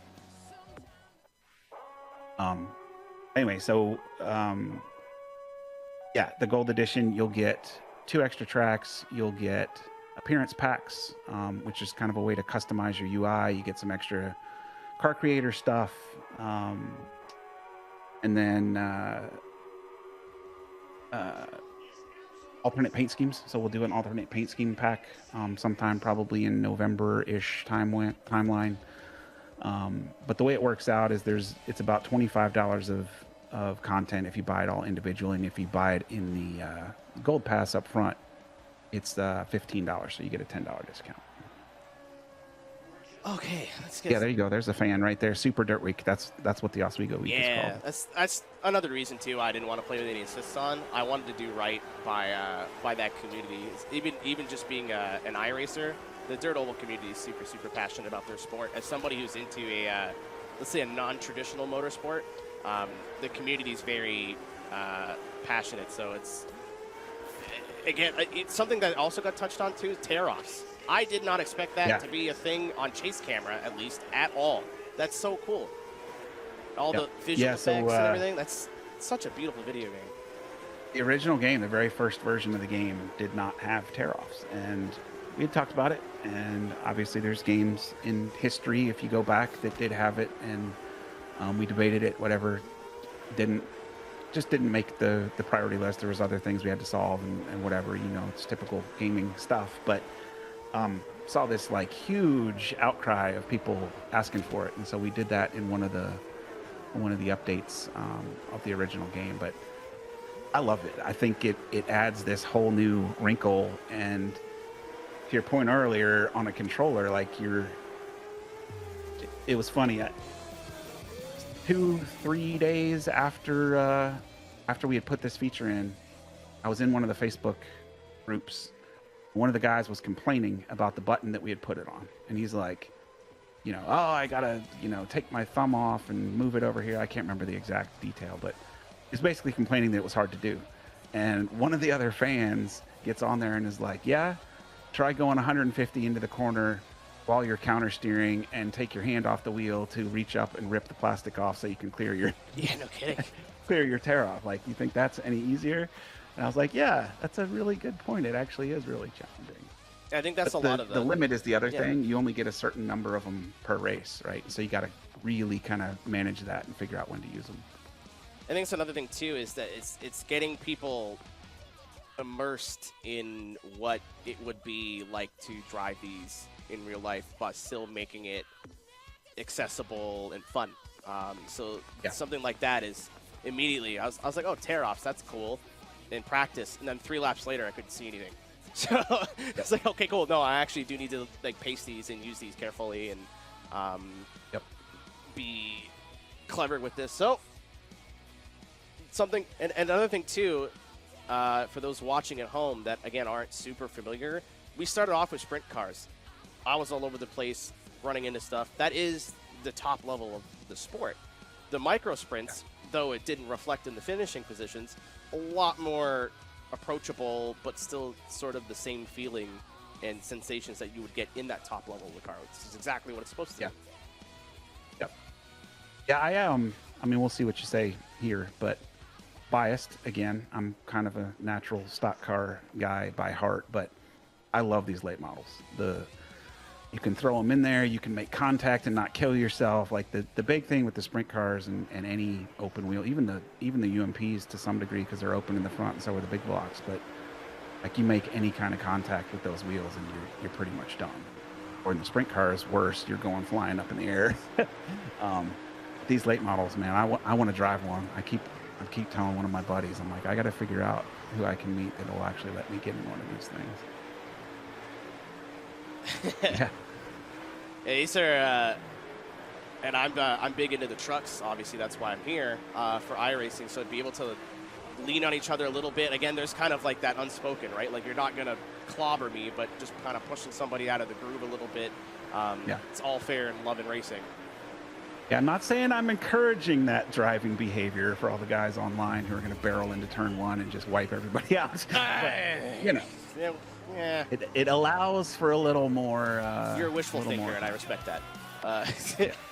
To kind of touch on something somebody put in chat, is this more of an arcade version, or is it more like it's very in the middle? It's still approachable. Again, I'm playing on a controller. I'm somebody who's not played games of this style probably in 20 years, since the PlayStation 2. But so I'm struggling, but I still feel like I can get around the track and have a good time. With more hours of time, it would be a lot more intuitive. But sorry to cut you off there. My bad. No worries. So I hate the word simcade, but yeah, me too. It's accurate, right? And to what we were saying earlier, I think the key is all the adjustability that's in this game, both, as I said, in the assists for you as a driver, but also in all the settings of how you can ramp up the AI difficulty and all their individual settings within that. But yeah, you hit the nail on the head. I mean, we're trying to fill that sort of wide gap there with everything from the absolute beginner until you are ready to step on to the more simulation side of iRacing. Other thing, I noticed somebody mentioned there in the chat on the track surface itself and how it changes. We do have that in this game. That's a new feature for us. It won't do it within the race sessions, but as you go session to session, so like qualifying into the heat races and then into the different mains, and as you progress through the night, you will definitely start to feel it, and not just feel it in the physics, but you'll see it visually. Oh yeah. We've got this. It's really cool, actually. We're going to put out some screenshots that kind of show some some side-by-sides of how it progresses, but you can see it there to some degree, just how it's kind of rubbering up in the middle in the turns there, and it's sort of a little glossy, reflects the light a little more. That will continue to progress as you go through all the series. And I mean, I feel it. Like, running up top here, I'm scared to do it, but there's way more grip, even just on the outside. As soon as you get into the blue groove, there's nothing. It's like ice, and it gets worse and worse and worse. You kind of can't see it develop with these short races, but we want to kind of show you some different cars and tracks and not just stick with one thing. But you'll see it in the main. This is the qualify dash. You'll see it in the main. It's going to be way more rubber than dirt, and you want to either be on the bottom or on the top. I can kind of run in the middle a little bit, but even then it still feels loose on the exit of the corner. That's right. What do you think? Late models are fun, right? Yeah, I mean, it's a good in-between from like the lower powered stuff to the sprint car, where I still kind of get that knife's edge, but I feel like I got a little bit more leeway on the throttle, especially like the winged and the wingless sprint car. If you're an idiot on the gas, you're just in the wall the whole time. So I'm actually I'll run a little bit tighter because the track's gonna be worn in more. Let's see if I can.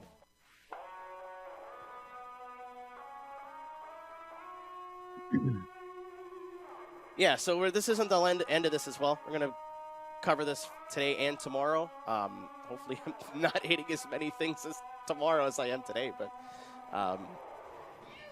you're not tricking me this time. This is not how it starts. No.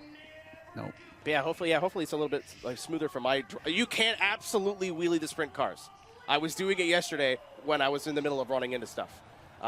Again, there's stuff that I thought, even just as a casual fan of the sport, that is in the game that I'm like, dude, that's so cool. It's so immersive. That's what happens in real life. But it's a really good. Sometimes unintentionally wheelie them coming out of the corner if you're not careful. Yeah. Again, especially if you go hardcore and you have everything on the highest settings, you can definitely pull some wheelies for sure. See how worn that inside of the middle groove is now? Like, I could kind of get away with it before. You just see it slide out there. That wasn't me. And you can also see how it carries into the straightaways now, right? Like before, it was really kind of only slightly dark in the turns, and now you can kind of see that. And then there's so much grip on the cushion too. That's another thing that I felt yesterday that blew me away was as soon as you get up there, the right rear just hooks. You go too wide, it's not there anymore. But if you're just on the edge, right there, I'm dropped down a little bit, but. Skill issue, as the kids would say, I think. I feel like late models is your jam. You're doing way better in late models. Doing so much better. It's my throttle control.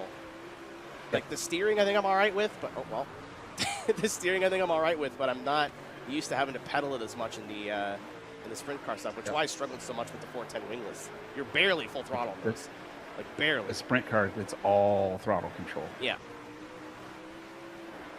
I'm very Monster Jam in my throttle inputs. Where I'm very stabby. That's not what I'd call good for speed. And driver I picked here too. You touched on it a little bit. Is part of the pre-order pack, right? There's a paint scheme. That's right. Yeah. So Brandon Shepard and Donnie Schatz are the two cover athletes, and ironically, they actually both drive in their alternate series. So Donnie is a 10-time world champion. Donnie, if you don't know, is what I call the Dale Earnhardt of the World of Outlaws. He's the 10-time champion. He is the GOAT.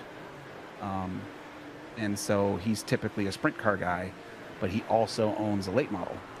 And in just kind of talking with him and building a relationship, we found out that Brandon has actually driven Donnie's late model a couple of times in like actual events. And conversely, Brandon drove a 410 sprint car. He's usually the late model guy here that you're using right here.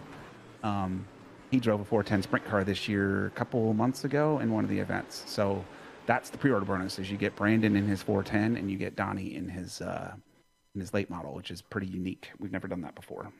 As somebody who exclusively watched the Speed Channel growing up, I know who Donnie Schatz is.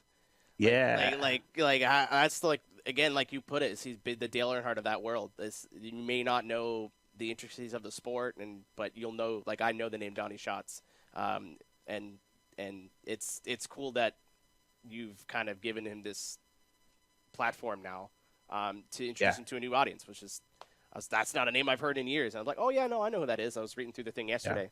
And he's been awesome. I mean, he's not the biggest gamer by any means. It was, kind of, he's an older guy, didn't spend a ton of time gaming, but like just working with him and the things that you learn just talking to these guys for an hour is unbelievable and so helpful. We get so many opportunities to kind of just sit down and let these guys give us feedback and talk with them about, what would they like to see and what would they like to see us do better and things like that. And just guys like him who have literally seen it all, and just being able to sit down for an hour, you learn so much.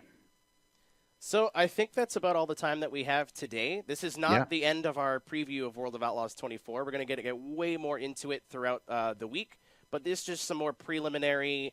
This is kind of some new content they've added. I know Knoxville got a little bit of an update too, some new stuff. I see people on all chats asking, when can we see this? When can we see this? So this is not the last that you're going to see of World of Outlaws 24 this week. And we're into some pretty cool stuff tomorrow and the next day as well. Yeah, and I'll be back. I won't be here tomorrow, but I will be back on Friday I believe we're doing career mode on Friday. I believe that is the plan for Friday. Tomorrow we're getting into, you talked about your background with Thunder. It's like basically like Thunder plates with more detail with the challenges, and then Friday is the career mode. That's right. Thanks for joining me. All right, well, I enjoyed it, man. Appreciate you having me on. It was a treat having you here, to be honest. It made me feel a lot less dumb. And I always love hearing people who are passionate about stuff talk about the stuff that they're passionate about, and it's very clear that your heart's in this project. So I hopefully I did you right. I only hit a little 100%. Bit of things. And, we'll see you later on this week. Sounds good. Appreciate it. So we're not done with the dirt, ladies and gentlemen, but if you liked what you see, you want to jump into it, you can go to worldoutlaws.com right now. Game releases on September 17th. If you end up getting the gold edition, you get it 3 days early and a bunch of extra content as well. Again, that's worldofoutlaws.com for PlayStation and Xbox. So regardless of what you have at home, it'll work for you. And now it is time for the other dirt game that we have today. Slightly different, and that's an understatement, I think. In ExoCross. This is I've barely been playing. I haven't had a chance to play a lot of World Outlaws. I've played a lot of ExoCross, so I feel like I'm going to look a little bit less of an idiot. But I see a lot of people from the dirt racing community and all the chats as well. Again, I tried my best, guys. Hopefully, I didn't want to look like a I don't know how you put it, like a tech demo showcaser. I want to at least look like I was semi-competent at the video game, but definitely the first person to tell you I'm not as educated on dirt racing in racing games. I know I have a good friend of mine, shout out to Rhino GT4, who I think is going to be super excited about this new game. But moving over to the next pretty big release for iRacing with ExoCross. If you guys have never heard of ExoCross and never played ExoCross, we're about to take you on a wonderful, wonderful little trip. And again, I was doing what we could to try. Well, I'd love to see the non-wings. I drove them yesterday. That's something that maybe we can touch on either tomorrow or Friday. It was a disaster. I tried my best. I tried my hardest, but I was barely halfway down on the trigger. And I'm glad that a lot of people understood why we're using controller for these two. It is, yes, a lot of the times with a lot of these, especially like I play ExoCross at home on a wheel. I have a great time playing it on a wheel. But it's if you don't have a wheel and pedals, you can still have a lot of fun, and all you need is one of these, or your DualShock or whatever you have at home. But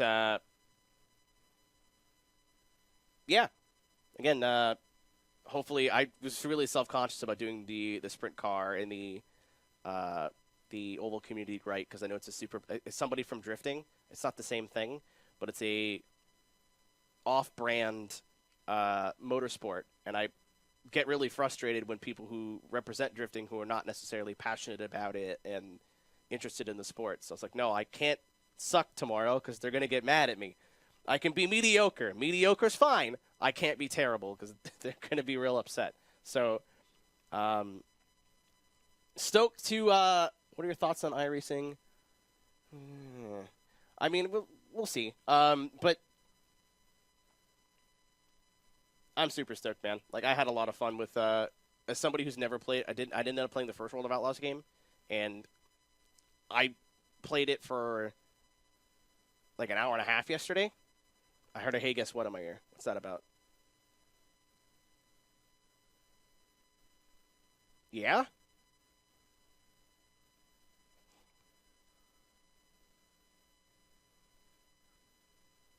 All right, so just another touchback to Crandon and our first race that we had today, our first broadcasted race. These are what the points are looking like. So top 20 in points end up making the super session. Obviously, that's the goal. We talked to Crystal a little bit. Hopefully that she's got some improvements in points and didn't have quite the night that she was looking for Wednesday night or Tuesday night. It's been a long week. Space racing. Yeah, dude. Yeah, dude. This is, I'm really, really, really, really excited to be able to show this game off to you.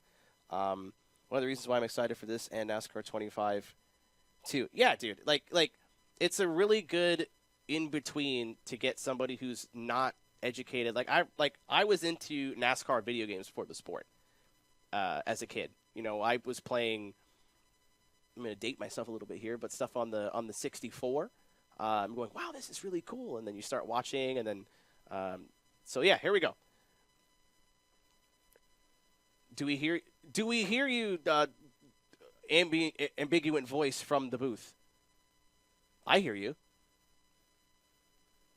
Oh, there goes Drew. Goodbye, Drew.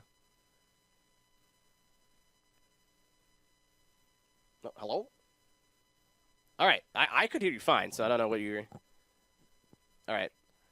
Good afternoon. How's it going in the? What are you doing, Drew? Hello? There we are. I wasn't able to talk before. I can finally talk to you guys. Hello, everybody. Yeah, this is a new one. Usually we've cut to you guys in the studio before, but I don't think you've been able to communicate with the Twitch.tv.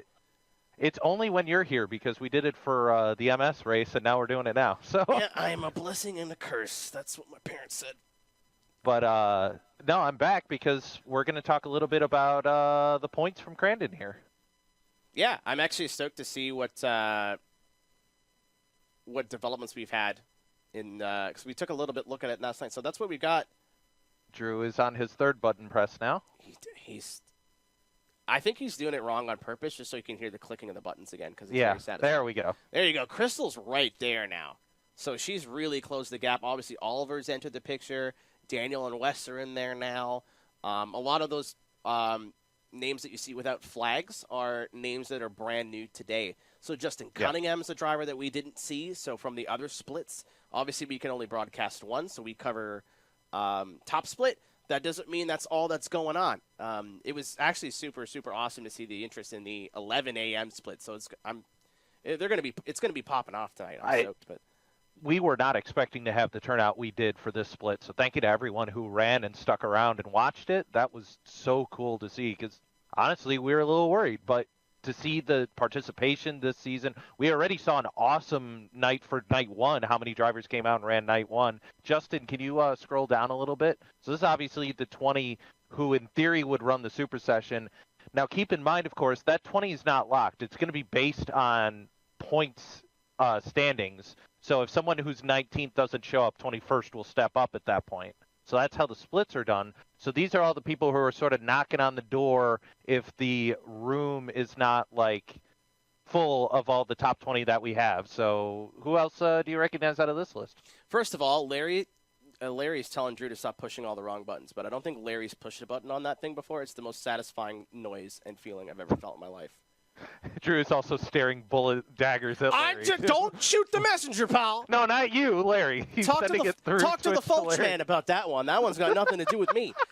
But yeah, like you said too. Again, and I know you're probably upset about it, that all the flags there are not looking nice, but it's actually really cool to see who's in there today versus yesterday and who wasn't in that broadcast split who still made moves.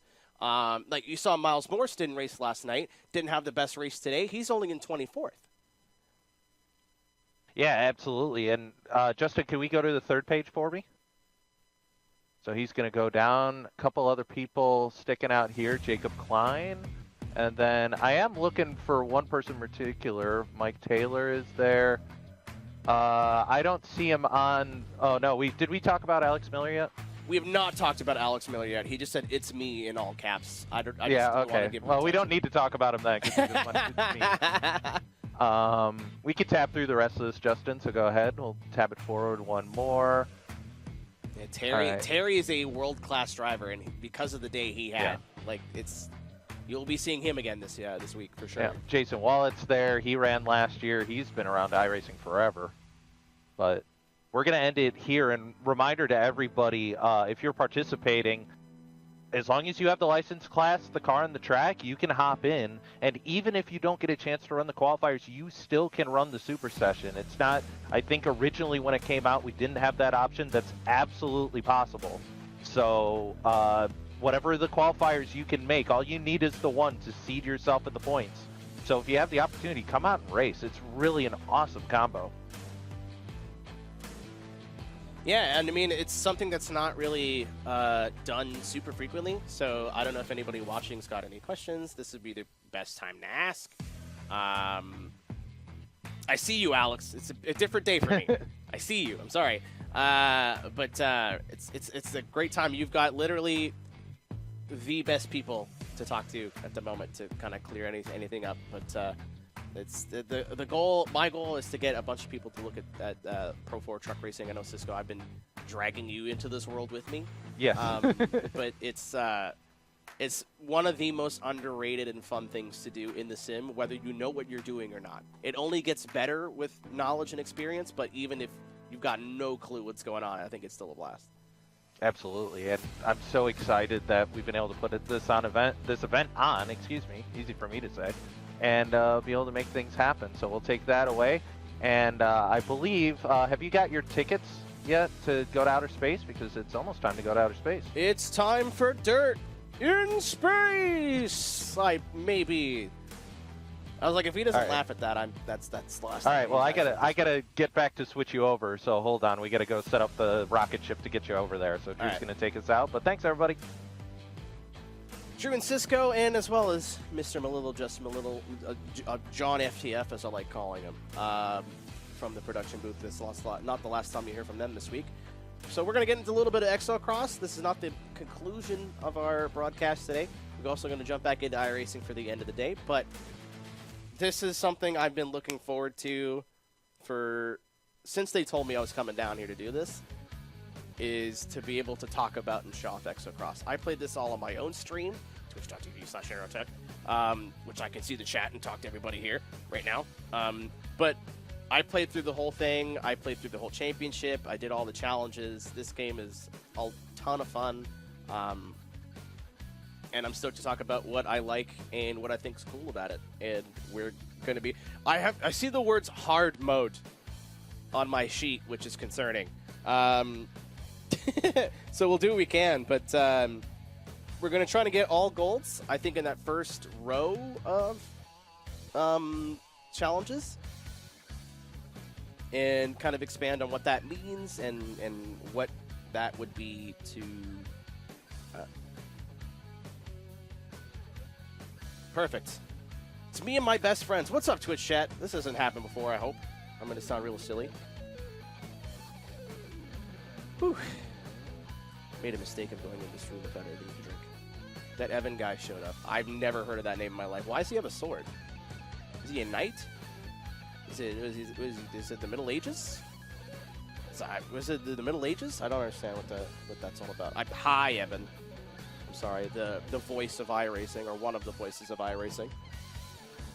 You can catch him on Tuesday nights. Obviously, big developments for the eNASCAR Coke Series. Hi, Sean. I see you, Sean. You're not in the office today, Sean. Hold on. Alex, in my chat, ! scheduled. You can see what we're up to today. And that, hopefully, I'm smart enough to change that on the day. At least today, tomorrow, and Friday, it'll be, these afternoon shows will be very similar, but we'll be covering some different stuff. So today, we talked to Matt Lewis from the World of Outlaws game. Tomorrow, we're going to be talking to Paul from ExoCross. And I think that as somebody who wasn't quite sure who Paul was yesterday, you guys are going to be really stoked on what Paul has to say, his background, and what's gotten him into games, and how ExoCross came to be is a really, really interesting story, and I think you guys are going to be stoked to hear all about that. Tomorrow afternoon, on the Superior, dude, he'll eat you. He'll eat you. Terry Miller is not afraid of you, Alex. That man fears nothing. All right, if you've never played ExoCross before, again, we're gonna get into it, but I can't really explain it as much as your eyes can see it. So let's take a look at what they got.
Ladies and gentlemen, welcome to like the coolest thing that I've seen in a long time. Welcome to ExoCross.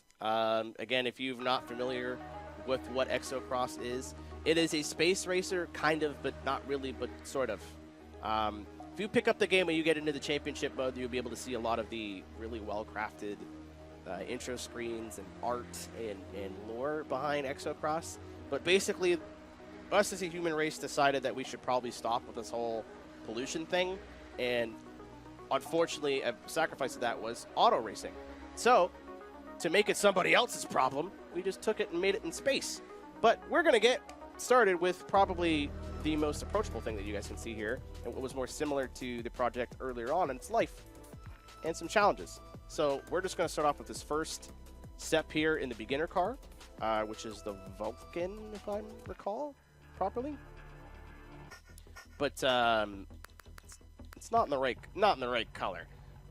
So there is a little bit of car customization here. Obviously, orange, if that's your thing, that's great. But I don't know if you can see the light in the corner of my eye here. But let's what if we made it purple? Yeah, that's wait. There you go. And then you got the second color, which is your roll cage. You kind of get I don't know why I kept trying to say convenient. You can get creative there if you want to. And then put your flag on the side of the car, or you're from the best country in the world, iRacing. Change the light of your car. And then every car, the cars in the game look a little bit different too. The fastest one in the game has LEDs on the tires too, which is super neat. If you check out the Titan, so it'll carry over your colors that you've chosen from car to car. But you see the Titan and it has a different stats. It's got 802 kilowatts. I don't know why it's in Australian, but it's way lighter. It's way faster. But we'll probably get into that a little bit more towards the end of the week. We'll start off nice and easy with the Vulcan. Jump into the challenge mode, and perfect way to say the game is now also available on Xbox. Thanks for the 10 gamer score. We're coming for you, challenge finders. But again, available on PC, Xbox, and PlayStation. And stoked to say that's out on Xbox now. I know that was something that when I was playing the game, people are like, "Where's the?" And Linux apparently for all four of you. And Linux. All right, So the goal here is to at least gold, I think, all of these, or at least the first set of 4. We'll see how far we get in the 45 minutes or so that we have time for. But really easy start here. There is a boost button. I think a really big misconception of this game, too, is a lot of people saw the trailers and what it was going for and was like, oh, cool, like a arcade game. No. Much like Matt Lewis in the World of Outlaws segment of the stream talked about the word Simcade. I'm kind of with him on that one. It's very okay. Apparently, I don't know what I'm doing. But it's very in the middle of where it's super approachable if you want to play it on lower difficulty. But ExoCross really, really, really benefits from kind of pushing it to as far as you can go as a driver with the AI and the assists. I'm playing with no assists on currently. I may have... I forget if I left this on. Nope, I took it off. So we got everything off. The only thing I really did was turn the vibration all the way up because I'm weird and I like a ton of controller vibration, but you can turn that off if you want to. Another cool thing, too, that I saw brought up. Well, that was fun. Again, I ran through all these before. I know you're thinking, what's that or what's that red? That's Hex Diamond or Blood Diamond. So there is the gold, the silver, and the bronze, and then there's the author time. So if you get all reds, you basically beaten the author times, and I'm sure that those of you familiar with more games of the style know exactly what I'm talking about. Does this mean it works on Steam Deck? Because that'd be pretty sick, actually. I don't know. Gonna do any multiplayer? Not today, Larry. And I mean, I think they're like the multiplayer of this game is going to be a ton of fun, but there is still a lot to do from the single player perspective. Mr. What's up, Donnie? You missed the World of Outlaws preview. We're going to do it again tomorrow and Friday. We're doing something different with World of Outlaws every day. So I saw somebody in the YouTube chat asking when we're going to do, can we do career? Friday. You want to be back here on Friday to check out what's just the beginning part of the career mode for World of Outlaws. We're obviously not going to get into too much. Still want you to see something for yourself when you end up picking the game up in September, which is crazy because I was like, oh, cool, they announced the new game. It'll be out like in 6 months. No, like less than a month. September 17th is when you can pick up World of Outlaws, worldofoutlaws.com. To go pre-order that. I think that just went live yesterday. Staff Ghost. Yeah, weirdo. You're right. I don't know why I couldn't think of the word. I know full why I couldn't think of the word. Another thing, too, if you're struggling with golds or going for authors, something that I found is you don't really want to boost out of the gate with the Vulcan. It is that the lowest power and the heavier of the two cars. Oh, that's fun. It's the lowest power and the heavier of the two, but there is still like a wheel spin mechanic. You notice it a lot more with the top stuff, which we'll get into a little bit later on this week.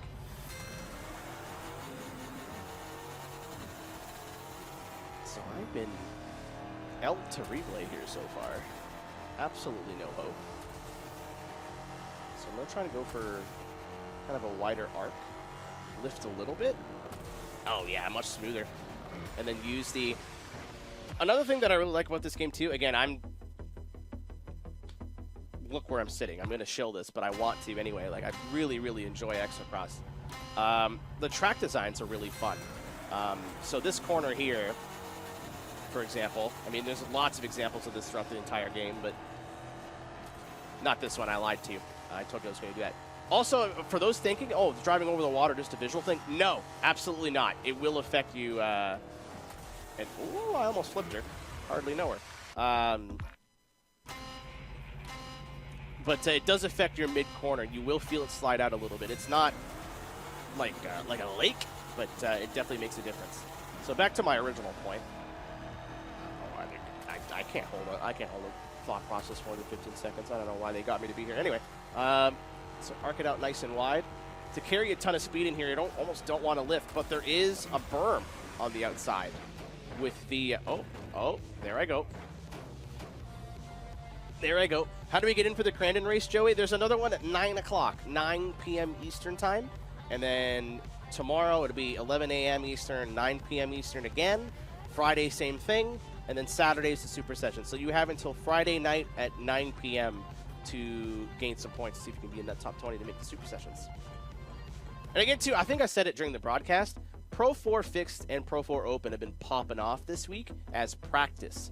So even if you don't have time to make the super session or the Crandon Championship races, you can still jump in and do a Pro 4 Fixed or Pro 4 Open. There is more participation this week because of this. So if you don't have time to be there for the actual sessions, there's still tons of stuff going on in the Crandon world this week. Okay. If I don't get author this time, I'm going to move on and then come back and see if I can't get it later. Oh, come on! Okay, yeah, no, not the cards. That's fine. We'll see if we can't come back to that. I don't want to be stuck on one. I like, the way I play games like this, I just hyper-fixate, and I will be here for an hour.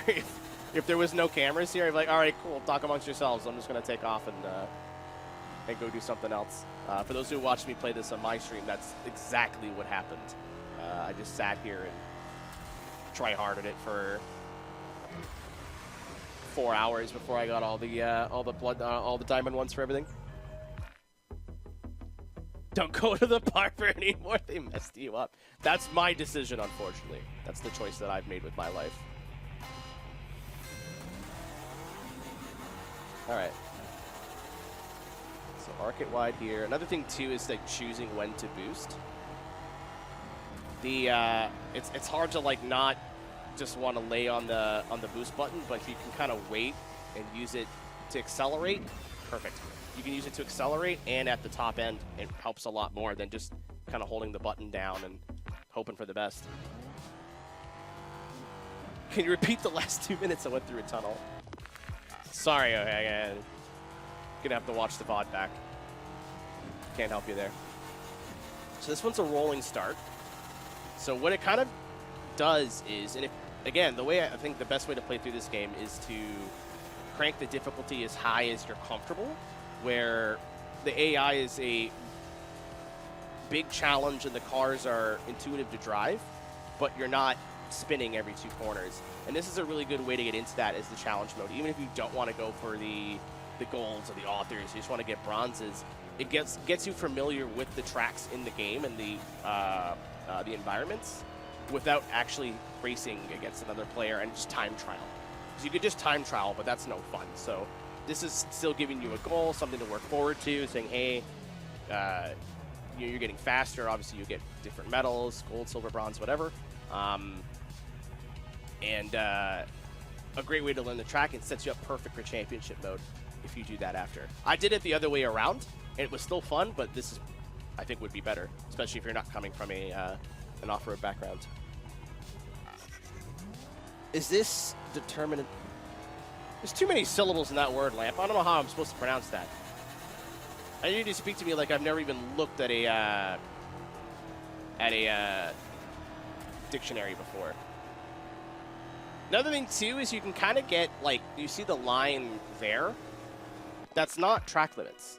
Hold on, I'll just like drive straight off here for a second. That's your track limits. So you can still get creative with track limits and kind of exploring. And if you do the special events and see the times towards the top of the leaderboard, that is where you're going to see some, I like to call it speedrun tactics, of really pushing the boundaries and seeing what you can and can't get away with. And again, too, something super cool, we're going to be talking to Paul from ExoCross on Friday. And again, I touched on it a little bit before we got into the game, that if you do not know who Paul is, you're going to be really stoked to hear his background and where he's from and his story. I think it's going to be super interesting. I tried to hold boost a little bit this time, maybe. Well, we improved. Not necessarily as much as I would have liked, but we improved. See anything about VR support yet? It's not that kind of game, to be fair. It'd be really cool, but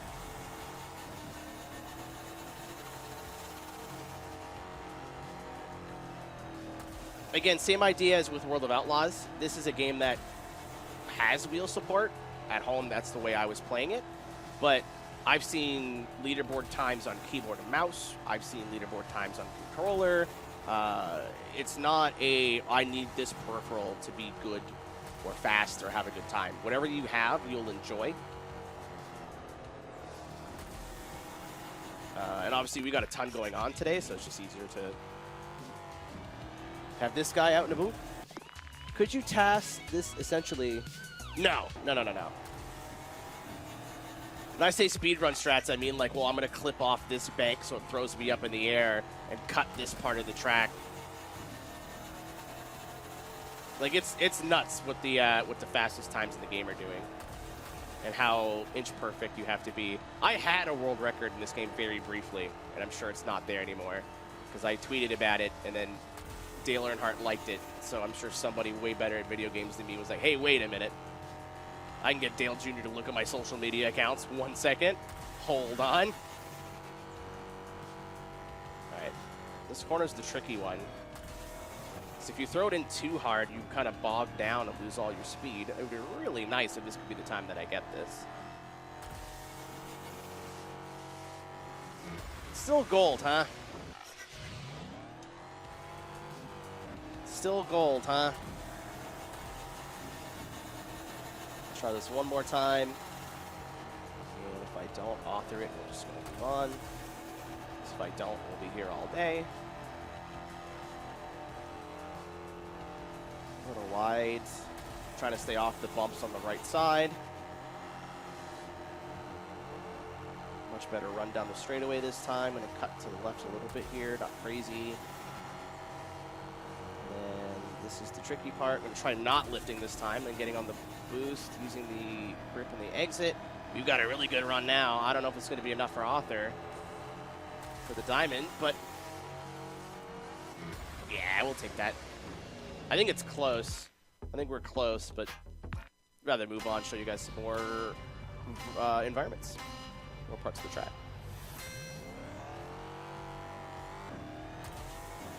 Yeah, I don't really boost off the line. You would think, right? And for a lot of these shorter ones, you do kind of want to just get up to speed, but using, especially when you're in some of the faster stuff in this game, just laying on the boost button and hoping for the best is a good way to get dead. So, all right, gold out of the gate. Let's see if we can improve on that. I know you're thinking too, like, hey, do you not know what time you have to get? No, that's kind of part of the fun. Just kind of just keep improving and getting better and better until you get that reward of the hex diamond or the red diamond. I've heard 3 different people call it 3 different things. So on Paul, when Paul's here on Friday, I'm gonna be like, hey, so what is that medal called? I want to hear it from the boss man himself. Perfect. Not an issue for B1.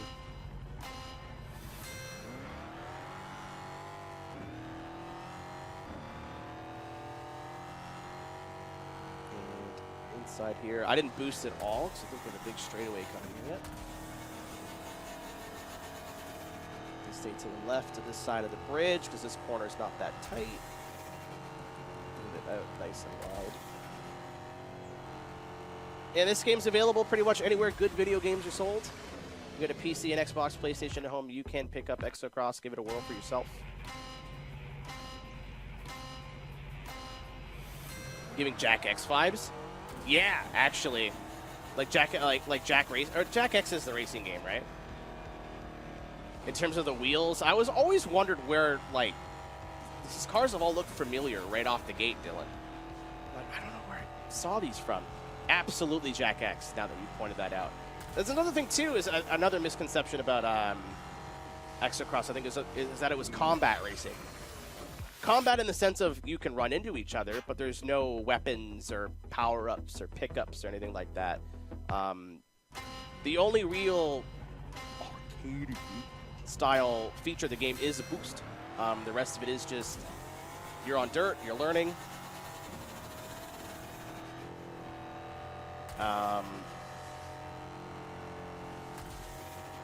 And kind of feeling out. Again, every time, I didn't think for the first part of playing through the game that the water did anything. Absolutely does something. The damage too, if you have one of the damaged wheels, it really affects your racing. So if you don't respect the AI, it's not really going to be good for you in the long run. Silver, that was terrible, so I'm stoked that was at least silver.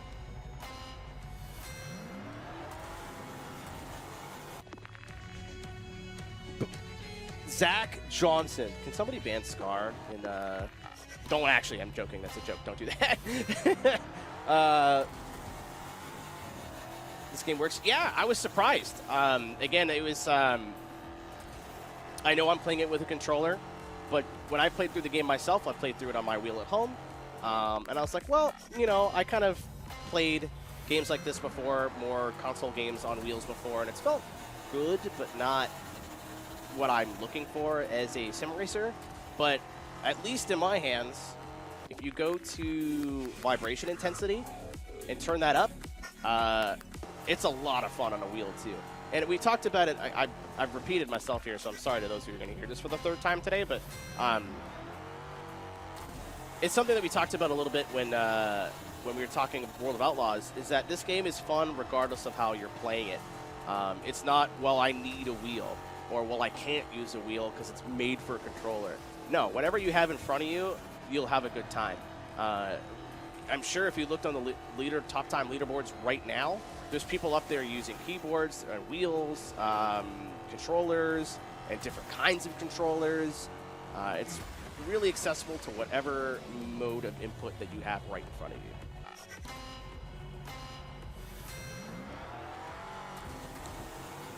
And again, too, like I'm playing with no assists on, no, what's it called? No steering smoothing or anything like that, and I'm on a controller and still having a good time. I love this game on the wheel. I think it's an underrated feature of the game, but okay, I got a car length this time, surely. All right, well, I've gotten most of them red so far. Like a disappointing amount are not red, but that's fine, we'll deal. I've proved myself already. I can do this, just not on command, as it turns out.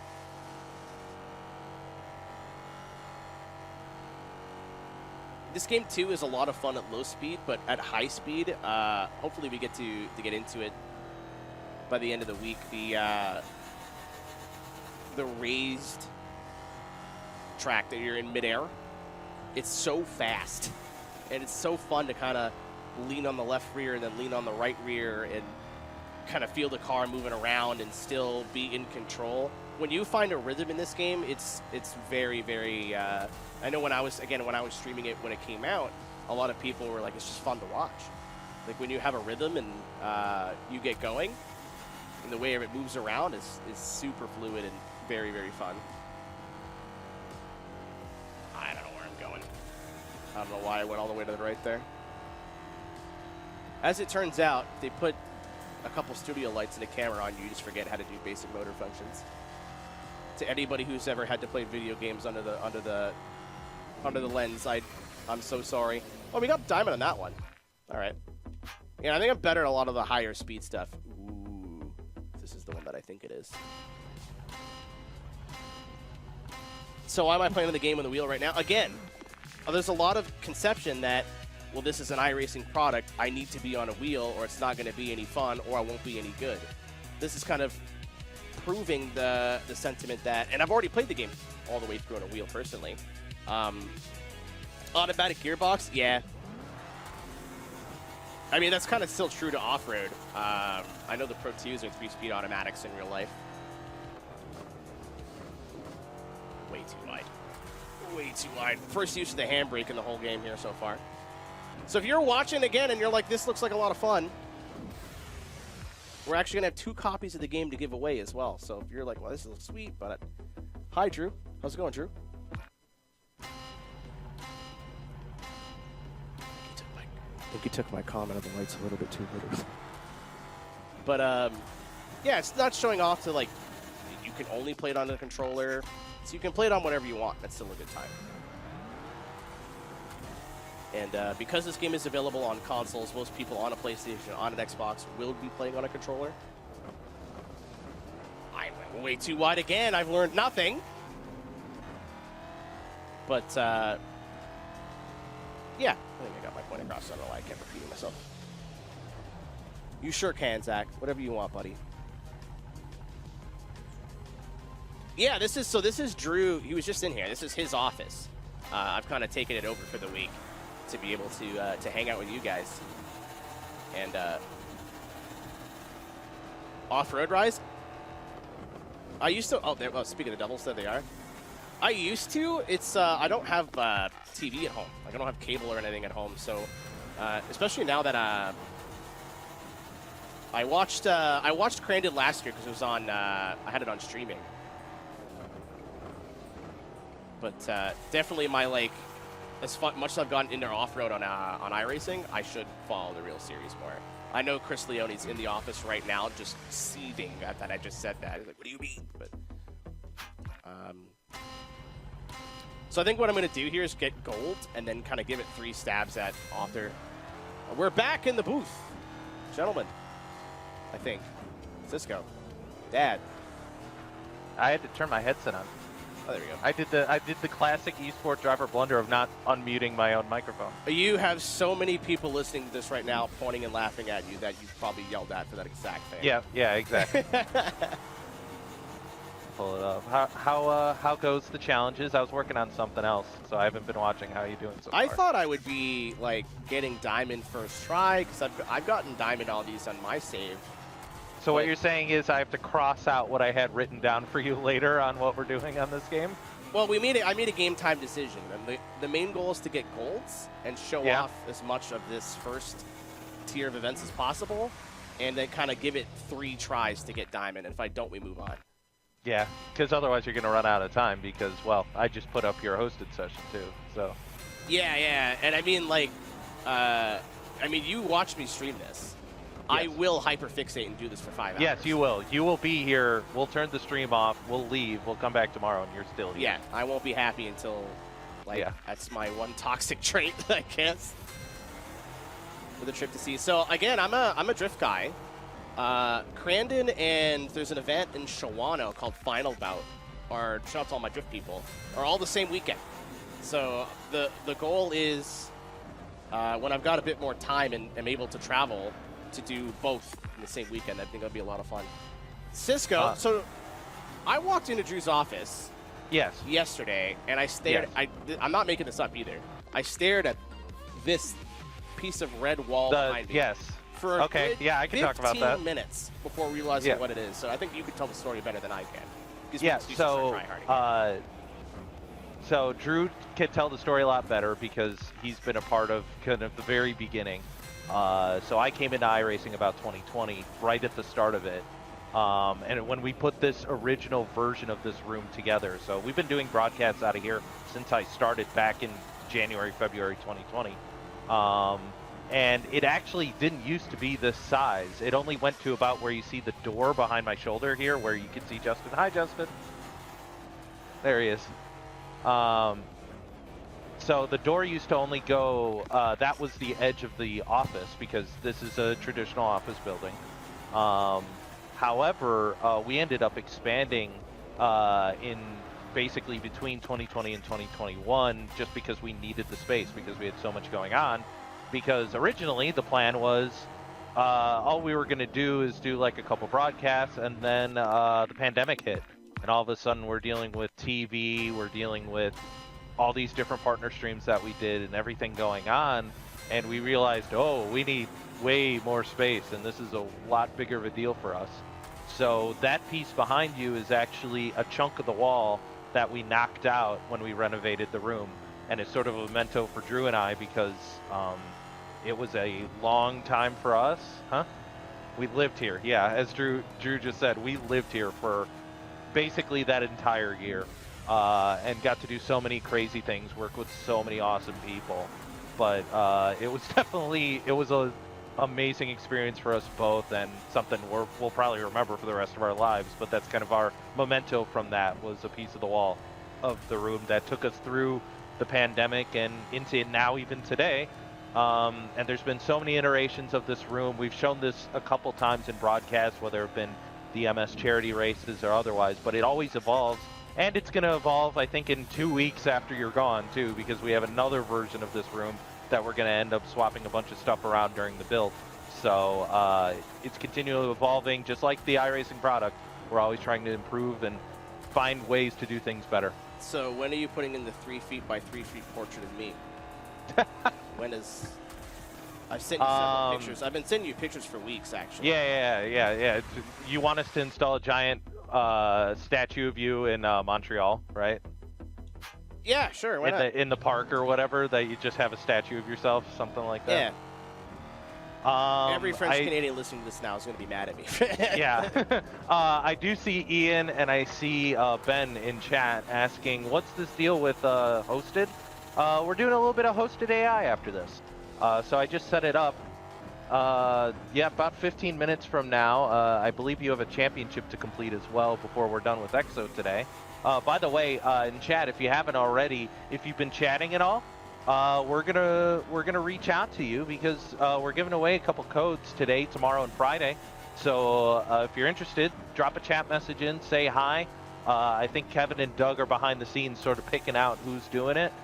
So they're going to do that through the show. So be nice to them. But if you get DM'd from, I believe, iRacing Kev, and I think Doug's on the main channel. Yeah, we're giving away some codes. So you can try ExoCross out for yourself. I'm actually going to check our session right now. There's another achievement. You get 2, actually. So you get bronze and then silver, because I've gotten that far. Oh, there you go. One more go, then. Okay. I'm going to let you keep going because I need to check on races. I'm going to leave you with Fisher asking for information. What is your favorite food store near the iRacing HQ? Food store? You mean restaurant, Ian? I believe store. Ian. I go to the food store and put it in my mouth hole. Good job, Ian. Glad you got the Thor. Yeah. That shot me. Shot myself on the foot. Yeah. You had one more question for me, though? We're doing the championship after this? Yes. All right, yeah, I'll jump into that right after. Again, Yeah. like I said, It's in prod chat. It'll be in your prod chat, so just look at that. What if I could just ignore that? What if we could just pretend I didn't read that? But restaurant, there's a sushi place near us that's been fantastic. We went there last night, and that's probably Drew and my favorite place to go. But I'm going to go check on that session. If you're in chat and you want to race with Arrow about 15 minutes from now, check hosted. You're going to see Race with Arrow, and that's going to be your session. So, all right, well. Yes, I just answered it. He wants to talk about the duck. Keenan wanted to ask me a question. You wanted to ask me a question? Yeah, he wants to talk about the minion duck. Oh, he wants to talk about the minion duck? What about the minion duck? Exactly. That's not my gag. That's his gag. I could give the headset to him if he wants to say what the minion duck's about, but that's... Oh, we get all right, yeah, can you grab the minion... Oh, I'm going to shut you up here for a second, yeah. I'll grab it while this happens, actually. Build a healthier and more sustainable society. All great things. But those of us who love racing, well, we lost touch with its spirit.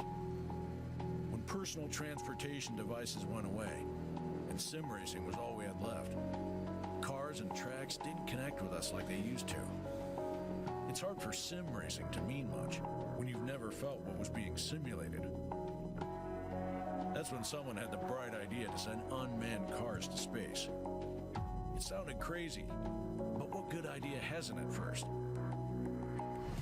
And that's how we ended up finding Proteus, the planet that became a racing playground. In the age where we thought we'd seen everything there is to see, it was proof we haven't seen anything yet. And soon, a new generation of stars emerged. And ExoCross was born. And only one can become the ultimate champion. So yeah, they're right. The racing hasn't been the same. But once you've experienced ExoCross, there's no turning back.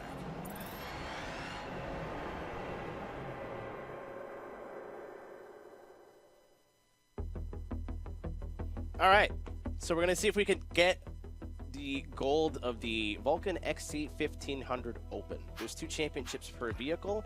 the AI kind of gets a little bit harder the farther you get through the campaign. So hopefully we don't have the world on our shoulders here. I didn't bother to check the difficulty of the AI. Maybe I should have done that. It's fine. I really wanted to show off that opening cutscene. It adds a lot to the whole like a theme of the game, environment of the game.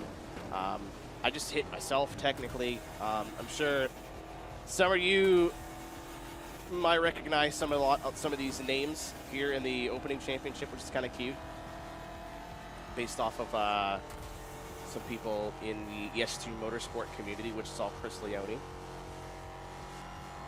Mentioned his name more than once today. He's got to be thrilled. Oh, there's a... I thought I was flipping for sure.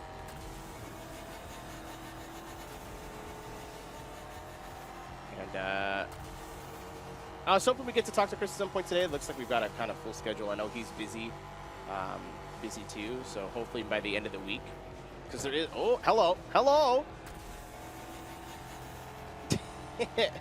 But I know there's a lot of stuff that's coming up for Dirt that isn't necessarily content-based, because obviously content is the big stuff, but some stuff that's coming up in the upcoming build for Dirt that's pretty interesting that I read in the patch notes that I'd love to hear from him directly, not me regurgitating. So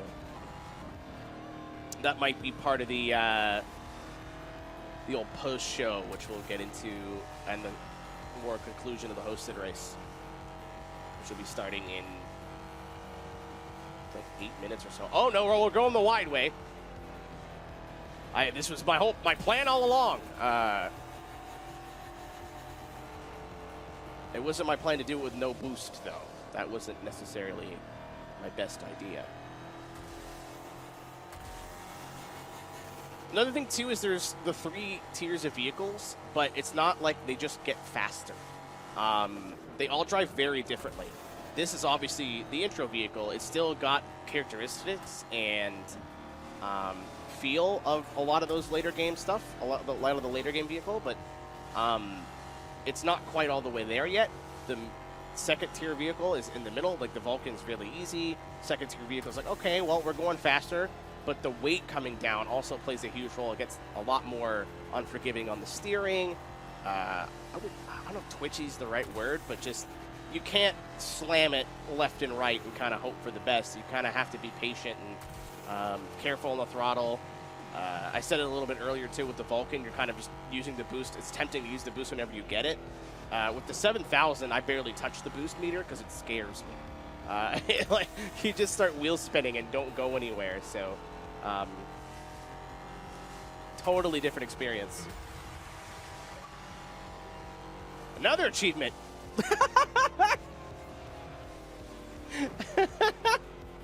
I hope somebody caught the title of the achievement there. It's fantastic. 2! Get gamer score for other people right now. This ain't even right. I can see chat, Taylor. I'm keeping an eye on 3 chats right now. So if I miss it, it's not necessarily because it's not there. We just got 3. So I got Leave Me Alone, I Know What I'm Doing, and then Do You Remember the First Time? I hope I remember the first time of my first win in ExoCross. This is the first of many. Several, in fact.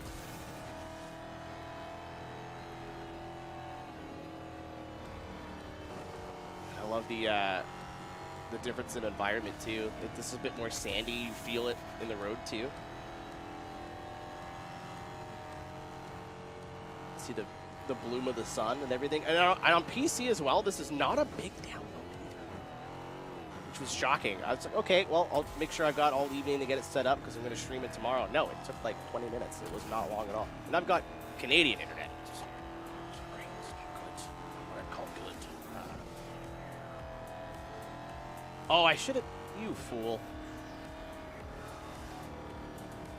And it's not that big of a deal here in the rookie class, but when you're driving the top level, you need to use all of the tools that the environments give you. So a lot of those banks and berms are stuff that you really are going to need to use if you want to get the most out of every turn and every corner. Obviously, they're doing backwards and forwards, so was like, oh, why is that one in such a weird place? It's meant to be gone the other way. And that's why it's there, which is cool. A lot of tracks in other games, when you run the reverse layouts, it just feels like it was kind of thrown together. But the tracks all feel, that's probably one of the best parts about the game is the track design. There's a lot of best parts about the game, to be fair, but the tracks are all really fun. There's good rhythm sections, fun high-speed corners, jumps that are made to just go, wow, we're in the air, this is cool, and then jumps to like right before corners that are made to kind of upset the car, and it very comes, and this is just me speaking candidly. It comes across the people who made this really care about their product and care about this kind of racing and really want to make something cool and fun. Tried to handbrake there. I wasn't brave enough. I got spooked. You know, it's Arizona, like the T? Zachary. Oh no!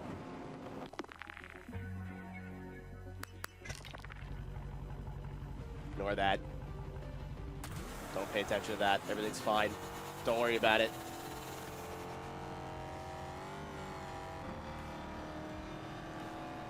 See, like for the tighter corners, it feels a little.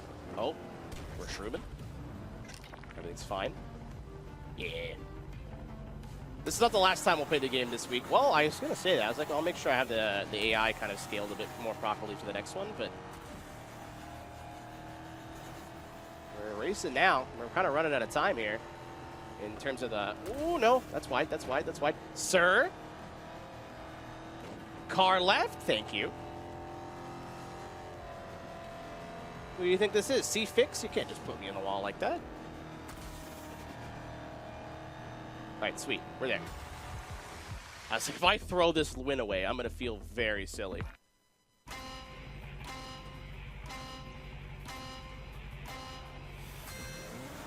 So again, we're coming into the tail end of the broadcast here, but at least for today, tomorrow, and I believe Friday, it's going to be very similar in terms of we're starting off with our Crandon race, and then previewing some of the new World of Outlaws 24 game that we'll be releasing on September 17th, and then checking out some more and more of ExoCross, kind of previewing it in a more human level in terms of just trailers, gameplay trailers. So we get to talk to not just Paul from ExoCross, but we talked to Matt Lewis to kind of help me walk me through some of the new content and stuff in World of Outlaws. So he'll be back again on Friday, which would be cool to have both of them here.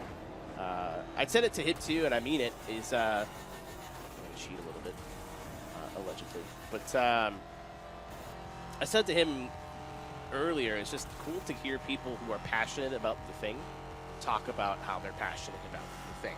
Not just like, hey, we made a video game. We thought sprint cars and dirt racing would be cool, so we did that. It's like, no, like this is what I'm into. Like I live down the road from Millbridge, and you can hear it in his voice. It was really cool. I'm stoked to not just to talk to him again, but talk to Paul. And I keep hyping this up, but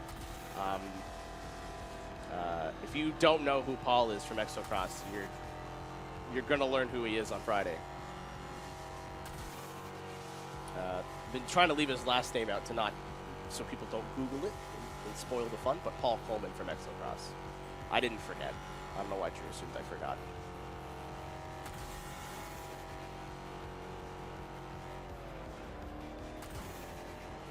And again, we'll be checking out a little bit more World of Outlaws, not just some quick races. We are going to get into some of the challenge stuff and get into the career on Friday. But if you've seen enough, you're like, oh man, I need to get into this. I can't wait for the new game. Pre-orders are available right now for both PlayStation and Xbox, worldofoutlaws.com. And there's two versions. The gold version, you'll get the game 3 days early, along with a bunch of extra bonus content. We talked about Donnie Shots quite a bit, but we're going to talk about him quite a bit more tomorrow, believe me. Somebody, again, I'm not have a super big sprint car, dirt racing background, but if you are in the motorsport world, you know who Donnie Shots is. So, there's a good chance you know who Donnie Shots is. Perfect. That one, they gave me heck on that one. That one was not easy. Throw the duck at Drew. 10-4.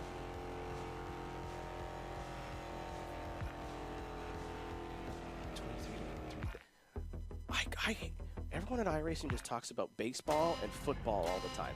I don't know. But we got the last race here.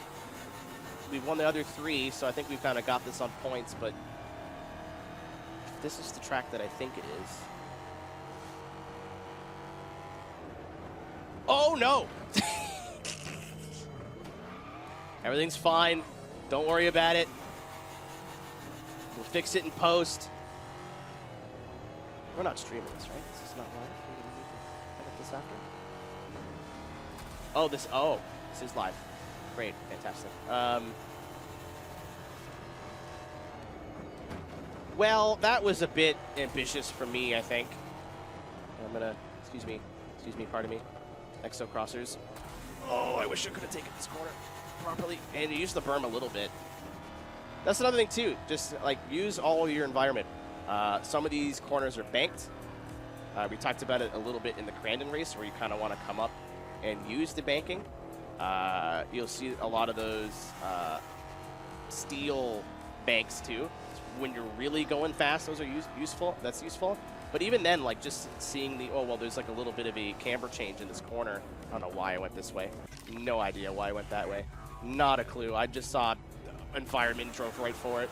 But right here, again, you can take this corner super fast, just track out to there. The tires will grip up, and you get a good exit down the final straight. Flower Child's got my number right now, but maybe we won't hit the inside wall this time. Nope. Everything's fine. I've respawned too, which fixes your damage. My right rear was seeing better days. And carry a little tap of the handbrake there. I think this corner, yes. So we got a lead now. Carry a ton of speed out wide. Use that. I wish I had more boost. I'm not paying attention. I'm just holding down the boost button.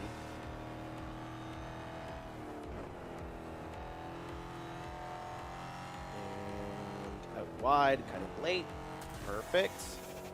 Oh, that wasn't a jump the first time. See what I mean, though? Like, if you just learn the environments and kind of where to put the car and where to move stuff around, this is such a fun game. Oh, look up here. I remember this corner now. That a bit wide, and I think that is the first championship completed.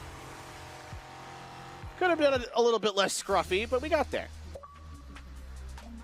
More gamer score. That's not mine. You're through Excellent. to the second division of ExoCross. You've shown some real skill so far, but the challenges are only going to get tougher. Keep going.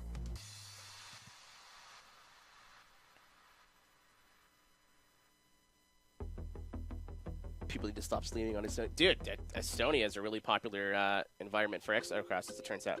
But we're going to catch more of our ExoCross and World of Outlaws later on this week. To close the show out, I'm going to let you guys run into me, I think. So there should be a hosted session that's up, if I recall. That should be ready to go already. Cisco said, what do you want to do? And I said, let's do street stocks. And he said, where? And I said, you pick. So I have no idea what we're getting ourselves into here, but I'm sure I'm about to find out. But you could get ExoCross right now on both Xbox and PCs and PlayStation. It is out for everything. We're ready to go now. And pick it up. And we are in the street stocks, and I think that is Laguna Seca. Fantastic.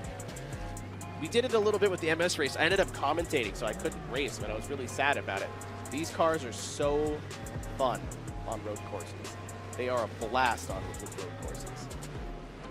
And it should be one of the only sessions up in hosted, so you can jump in right now. I'm going to get into the casino. We got a couple people in there. Got Ian and Kohai and Alex Miller from chat. Time to show you my really goofy driving position. Not because this is not a solid bunch of equipment, because I am small. The joke of, haha, I'm very short is not a joke, as it turns out. I know. So the car and the track are free. So even if you're a brand new iRacer, you got your subscription today, you can come out and join us here. We already got some people in. Yeah, I told you Alex and Ben and Ian already, but Dylan from the second split, as it turns out, because I don't know how to read, from Crandon. Lesson learned, not to spam into the first session you see go official. They get yelled at that for later. That's fine. It's fine. Why'd you tag Evan and that, Ian? Me and Evan are the same person, actually. That's a big, an open secret. We have been the same person for a long time. Zach Johnson, you're going to the fence. Cannot have that. My safety rating's way too high, too. Thank you, Spa. Appreciate you. All right.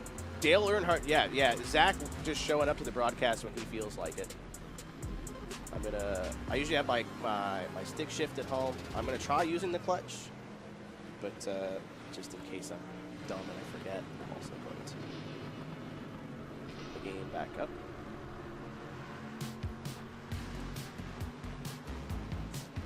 And again, like we said earlier, if you want to pre-order the World Outlaws, you can do that absolutely right now. It'll be out for PlayStation and Xbox platforms, and it is available today to pre-order. So you can head over to the World of Outlaws website and pick up a copy right now, worldofoutlaws.game.com. I turned the game down earlier so I could actually hear. I'm still on Windows 10 and I don't know what I'm doing. There we go. Now we're cooking. I have a clutch pedal. Fantastic. Now in the game. Our race starts in soon. And not only do we have you guys out here, we got some AI drivers out here as well. And again, too, we not only shown World of Outlaws, we showed the ExoCross game. Our ExoCross, that's what we just got finished doing. I already have a speeding penalty. Do what I always do in Hostess and just ask for flag clear. I think it'll be fine. Ah! I can't clear myself. It's a wall. Everything's fine. Everything's fine. Don't worry about it. I don't know why this is happening to. Oh, okay. You know what? I'll just put it closer. Don't worry about it. I tapped out by accident. Hey, Mad Bull's in here. Perfect. Yeah, that's good. Perfect. We're good to go.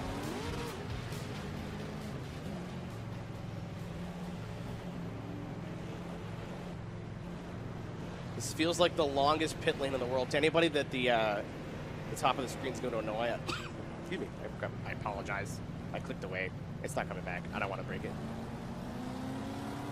Everything else has gone so well today, I'd like to keep it that way.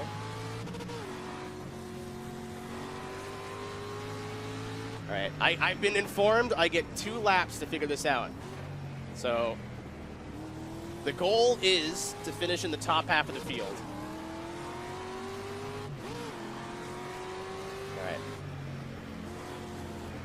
Hopefully I can figure this out. Oh, we're already loose. It's fantastic.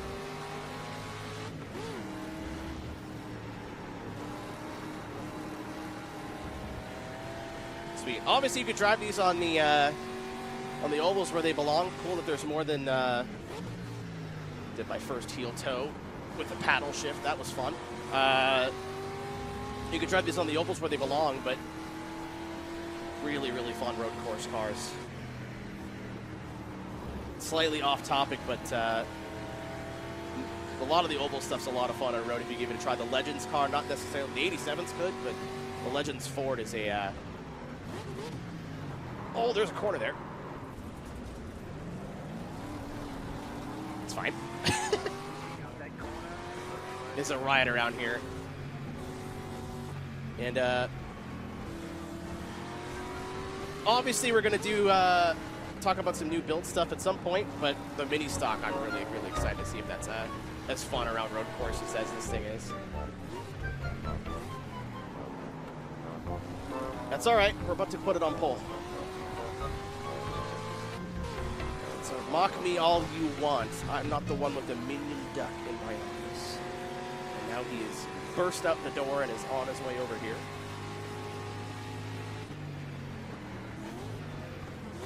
All right. A little loose in the entry, that's fine. Slow on the exit. Auto clutch my beloved. It's better.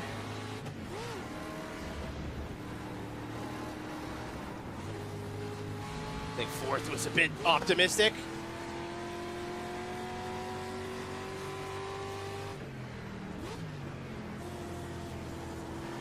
So what you're looking at right now is my live POV. I know it's something you'd normally see in the category, in the iRacing category in iRacing.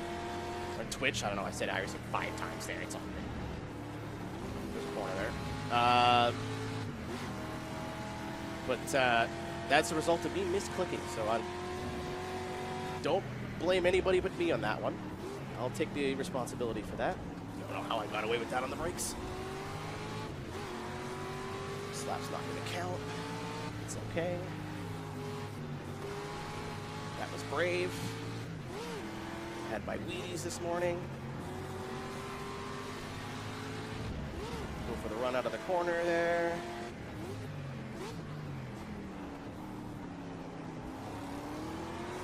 A little bit sideways.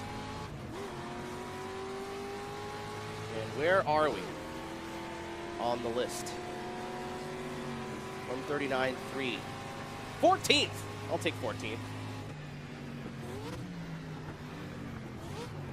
For not knowing what I was doing halfway around the lap and doing 1 lap of practice, that's totally fine. Pro 2's at Super Tiny Road Course is also a lot of fun. Use it as a weapon. It's going to be used as a weapon at some point, Zach. All right. I tried to control enter here to get it full screen, and it's not playing ball. So I don't want to click anything and break anything. Oh, we actually do get to qualify. That's fantastic. I thought they were going to make me start at the back. So I do get a genuine attempt to not start last.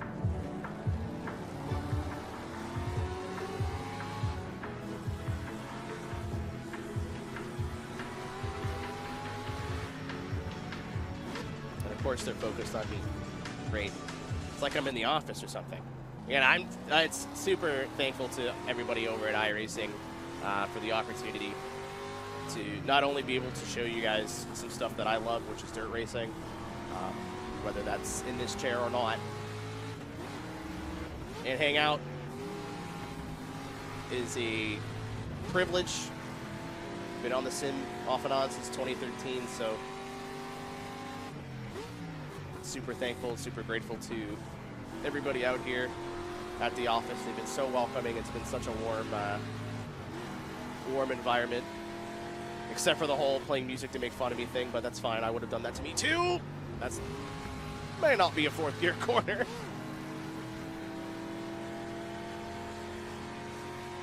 Okay.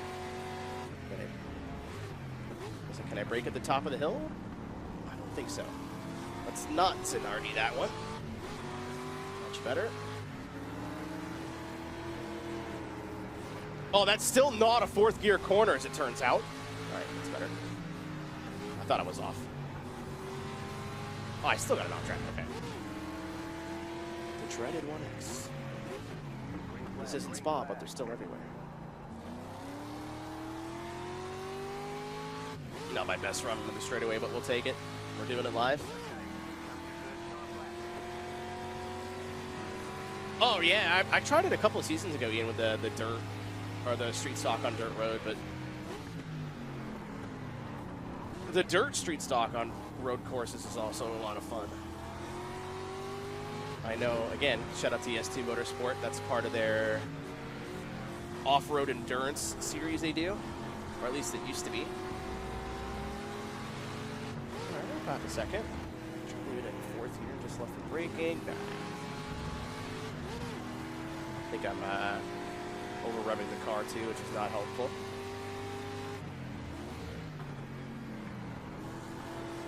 A little deep, but maybe we'll... Yeah, that's fine. Late model, yeah. Like, there's a lot of oval stuff that if you try it on the road course, obviously it's best at what it's built for, but the super late, the late model, especially the new late model, how good it sounds. So fun on road courses. Oh, there's a corner there.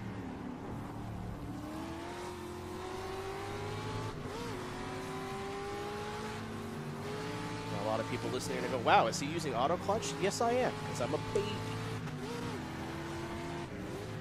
And didn't feel like in a new city, in a new rig, in a new wheel and pedals, trying to figure out how to heel toe with a paddle shift. I was like, nope, you know what? Ooh, that's not good for speed.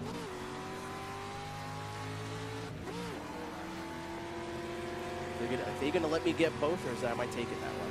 38 flat. We're 12. 13. A little squirrely on the brakes. I may have used the tires too much in the last lap. Let's see if we can find some time. I have my my go set to my all-time optimal, which is just how I like it. I don't know if that's good or not. It's how I use it. Gonna go down to third early this time. Much better. I committed to slowing down a bit earlier. We got a much better exit. Speaking of slowing down earlier, the brake a little bit. Use the banking. Not my best track, Laguna Seca, to be fair, but anywhere with a lot of elevation change, these cars are a lot of fun. You can feel them lean in the middle of the corner. Big long run up here to the corkscrew. Maybe a little early, but I'm sure we don't get any off tracks. It's a little bit early there, I think. Yep, way too early. We're good. We won't pick up time, but at least look cool. Hold on. Sweet.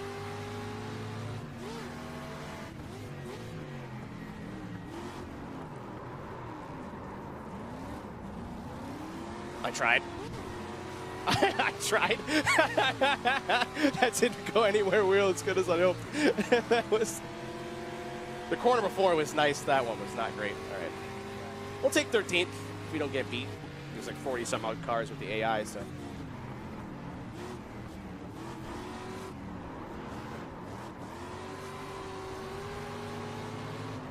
Yeah. I was playing with fire there. That's fine. I was asking a lot. Got a little ambitious. Yeah, this is like, it's not the roundest rim in the world either, so to let it slide like in your hands. Like the top of the wheel is a bit more square than the bottom, so I tried to get a little silly and it did not work. What music did they play? I have no idea, Nick. Talk to Cisco about that. Can never trust you with a set of tires. Alright, I'm actually gonna try and be clever here. So I don't think we're gonna... I was going to change to see if I can change my brake bias, but 50 is plenty. So somebody is apparently still doing their lap. Whenever you're ready, sweetheart. Take your sweet time. I'm leading the humans. Barely. It's me and Miller. Yeah, okay. See, Kim being up in the top two is fantastic. That makes sense. We got Kevin Bobbitt that outpaced me. Alex Saunders. Got one more lap here. You can see on the top of my head. Right there. Wrapping it up. Ian Fisher got his lap in. Who's this iRacing 007 character? Nice lap, Zach. Maybe if you were showed up to work on time today.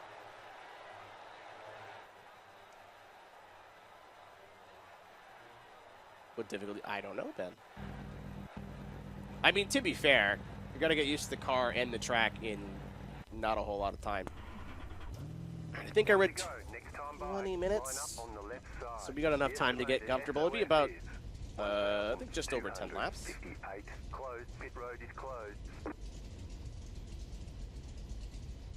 Tell him, what's up, Ian?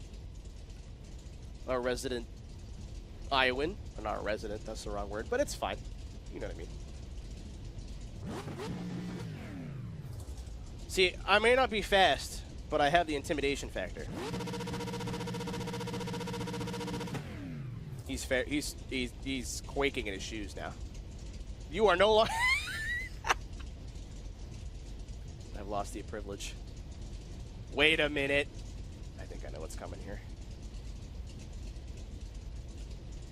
I think I'm about to be punished for my transgressions.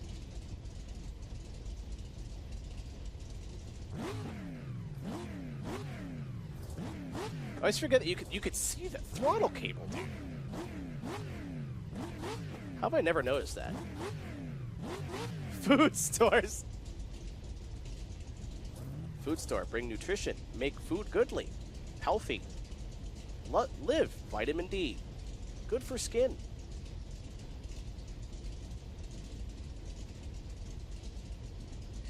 Didn't actually think this would be live here. Listen, pal. Neither did I.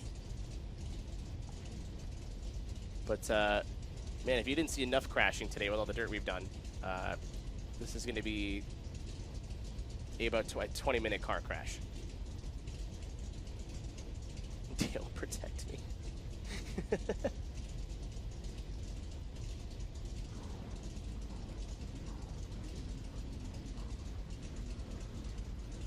Not listening until I see God or the checkered flag.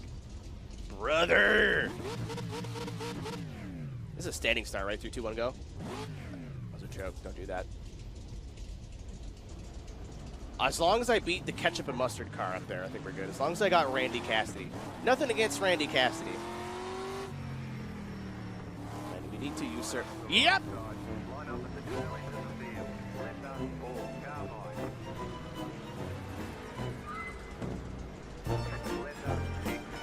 See, here's the thing, is that I know where I know where the production team sleeps. I know when they sleep. So they're being really funny right now. Who's behind me? Dylan, you come around me, driver! Alright. There we go. I'm at the beach. Alright. Hello, viewers. Welcome to my last to first challenge. Not the Nürburgring, that's the same thing, except for there's no sun. It's much shorter.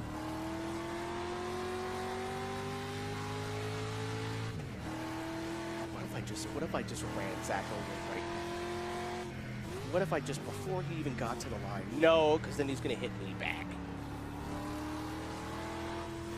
I'll have you. I want you to know, Zach, I thought about it, and that's all that's really necessary.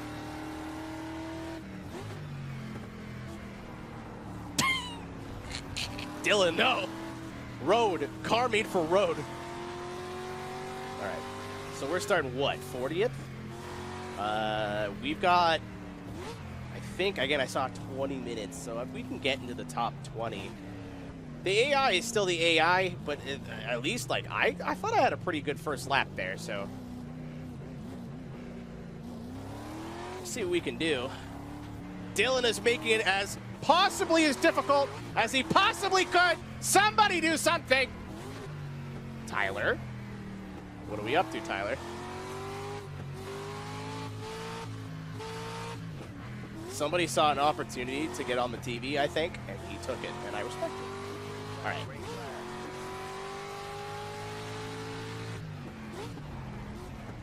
Cue the Days of Thunder music. Wait. Incredible. All right, Dylan. I am Joe Tanto. You are Jimmy Bly. We're going to hum our way to the front. Thanks for coming, Tyler.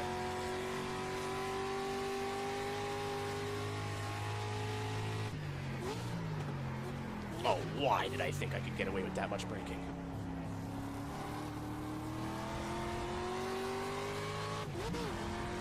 Don't have to run that time. Let's see if I can. A little wider here. Run off the corner. He got sideways. Show my nose. It's going to give you the space. Oh, that was ambitious. In the words of Ja Rule in Fast and Furious, gotta go, dog! Life ain't a game. No woe. Oh, I thought I had an idea there. Mike, I walked by this guy's desk. Oh. Something happened. Oh, something. I see.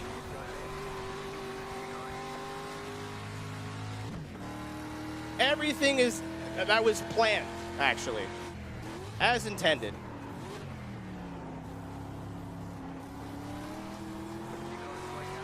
As intended.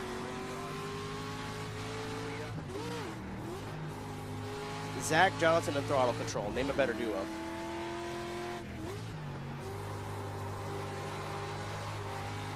It's not good for the old tires. I wonder if I should go down to first here. I don't know if it'd be worth it. We'll see.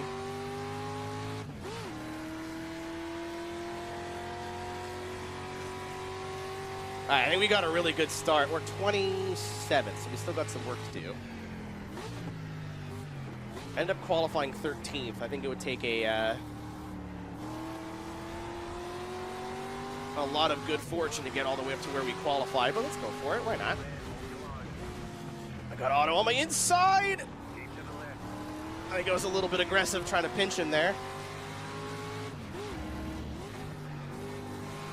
It's another cool thing, too, about a lot of these lower speed cars on road courses is every corner is a passing opportunity if you're brave enough. Or just don't respect the people you're racing against. That's another one. We got Mad Bull or Chris Susky in front of us now. If I were 21 years old, I'd make an Among Us joke right now, but unfortunately I have back pain. Brakes. Okay, he's pretty deep. A little squirrely. He's gonna have the car. Whoa, Zanardi!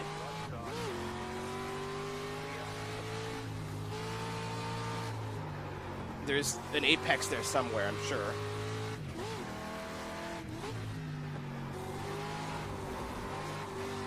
It's not what I meant.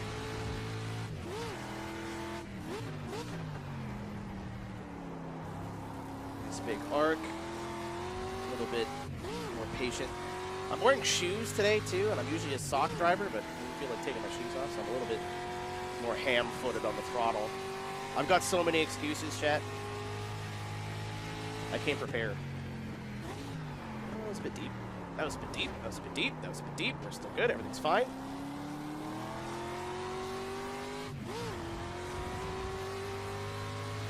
Classic streamer blunder. Looked at chat.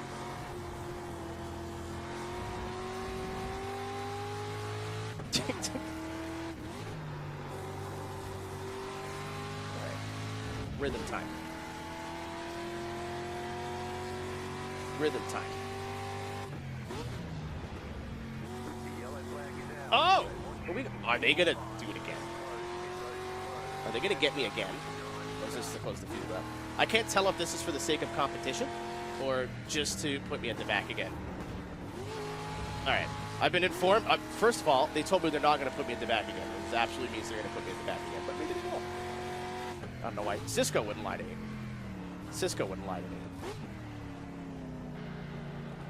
All right. So maybe, because we're already in 25th. I don't know how many laps we're going to have left. Probably a handful. I would say like 5 tops. Top 15, so we got to pick up 10 spots. If I can do that, I'm going to go get myself an ice cream.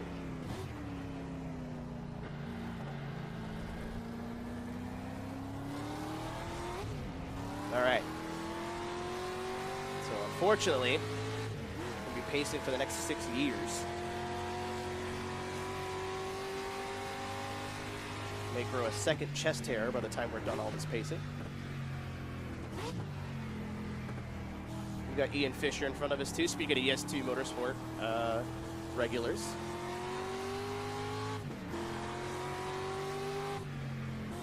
He only exists in small ponds because he's the big fish.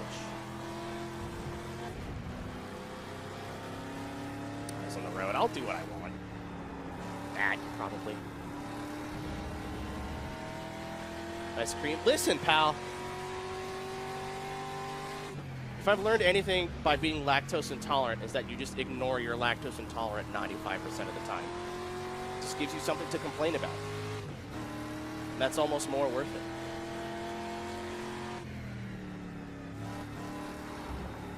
All right, Eric. I got things to do. Drew Adamson has given Drew Adamson a penalty. He's got a lot of faith in DrewBot right now. I respect it. Yeah, now we're talking. To the back, Mr. Leone. That's what you get for not being around in my life as much as you should be. Something parental figure. All right. All right. All right.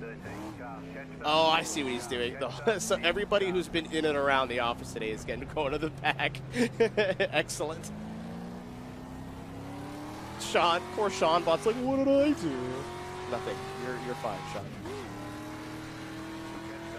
Oh, I don't know about that one. I don't know about sending Kevin Bobbitt to the back. Personally, Kevin, if you're watching, I think it's an injustice. It's unfair, and I think a permanent or a temporary suspension is in order. Dale Jr.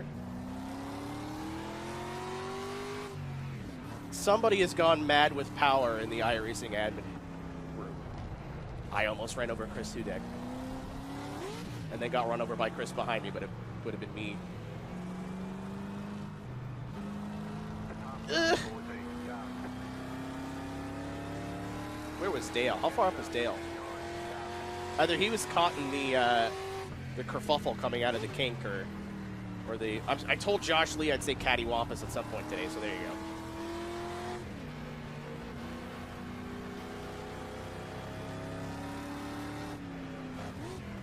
I didn't change the game on my end, Florida man. I'm a bad streamer. I'm sorry. We ran a little long with ExoCross because I refused to take silver as a result. So I think we'll have one more lap of some EOLs here, and then we'll be closer to the top 20 than we were when we started. We've got about 10 minutes to go, so yeah, I think we'll have 6 or so laps left. Oh, we can make this real exciting and just turn the relative off and see where we end up. I think that's exactly what I'm going to do.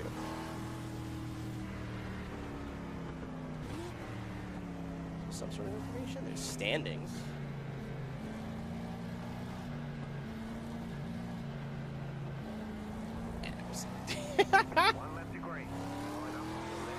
Alright, here we go.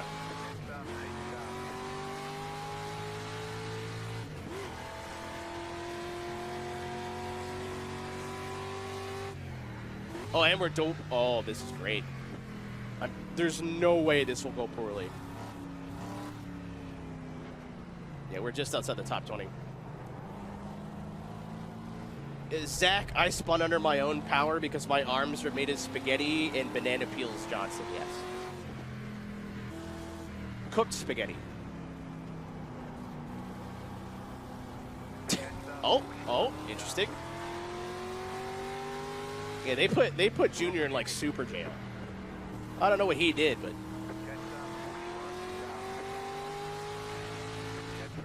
we're having some issues, I think, with the host PC.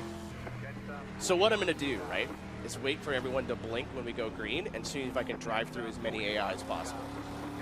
I'm not gonna do that one. Hopefully we won't have to.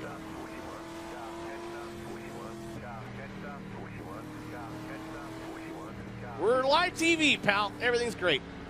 It was fine. Yeah, it's just like a blip. Everything's been fine up until this point. Whatever we do, do not hit the 81. Don't hit Ian Fisher. Don't hit Ian Fisher. Don't hit Ian Fisher. Maybe hit Ian Fisher. Just a minute. Just a minute.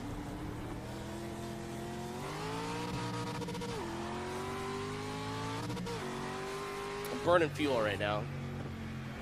I learned from the Brandon Lichtenberg School of Driving just to rub the nuts off of it and hope for the best. All right, well, let's see what we can do here. I'm also going to turn that off so I don't know who's a robot and who's not, but they're kind of making it easy for me. Okay. I see. Godspeed. Everything's great. All right. So with that, I think we're probably like 21st. I know this is fish.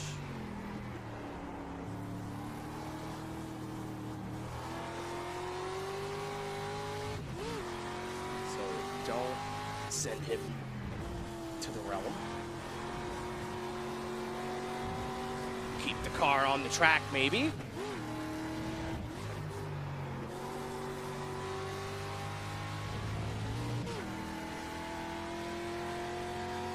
No car audio. Well, that doesn't control your arms.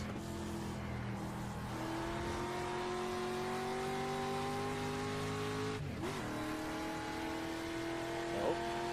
Big move. Back up the kink, see if I can't get them both. Oh, I'm so good. Oh!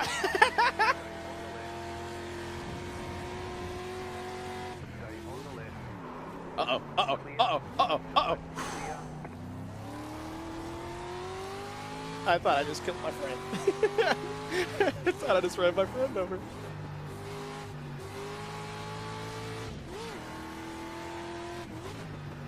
All right, time to make some places.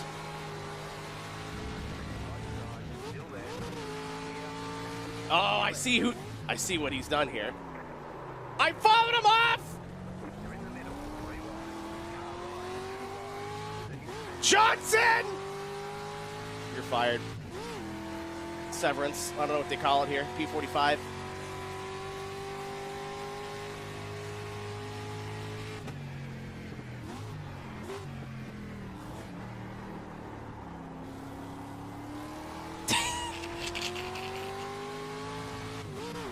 Zach Johnson's been given the black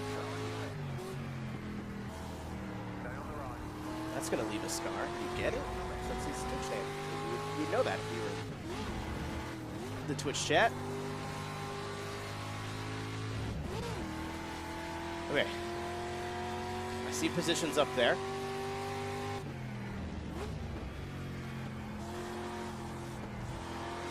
Not only did Zach try and wreck me, you all saw that, right? Apparently he just gave up after.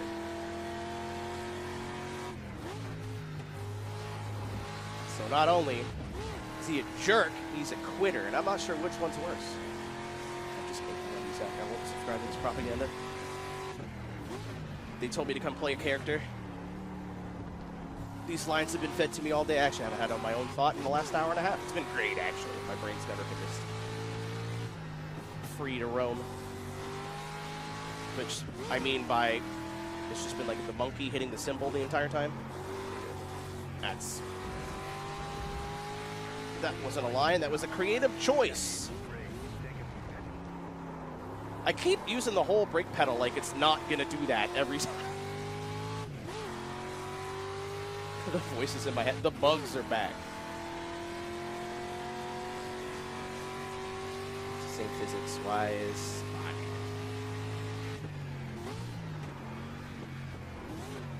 If you are in twitch.tv/Aerotech chat, and you're like, wow, he's been ignoring me the whole time. Stick around, we've got plans for you after. I sounded way more foreboding than I wanted to. It's cool plans, it's good plans. Especially those body dimensions. I like that they sound different though, Florida man. Like,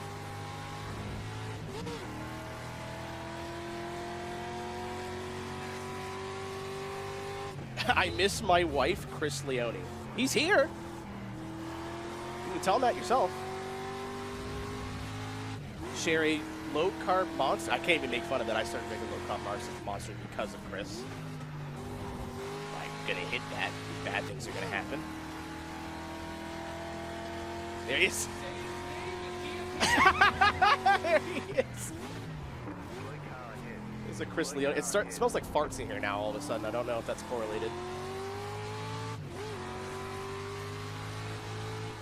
I also now know that Chris Leone knows who Joe Hendry is. That's almost even better. Oh, I'm wide. We're wide. We're wide. We're wide. That was a... I just cooked all 4.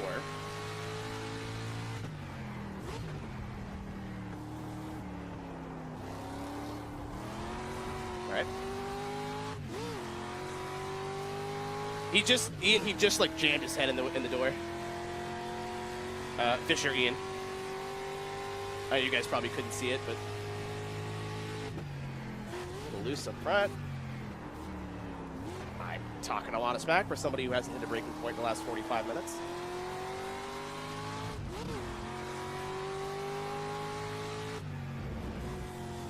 Nice and careful. I've overheated the fronts. At least it feels like I have. It's not turning anymore. After that, everyone just saw the purple entering the frame. We're like, yeah, let's just start racing for real now.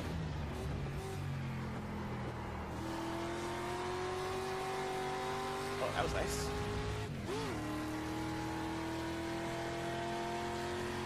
Kink, not brave enough to take this in 4th. All right, we got a good run now. I think coming up to the start-finish, we might get this. Really good run in there. Oh, come on, man.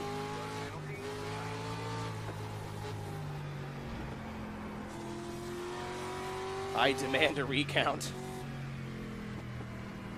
Oh, we didn't lose that much time. I thought I could get away with that.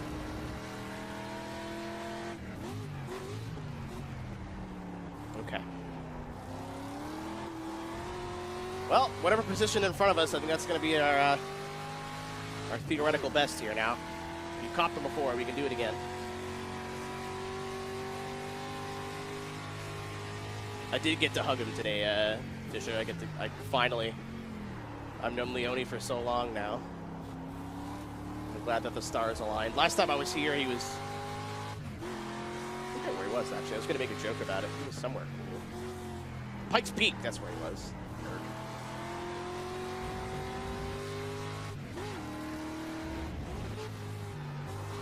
Sounds like a ice cream parlor I can't afford to go to.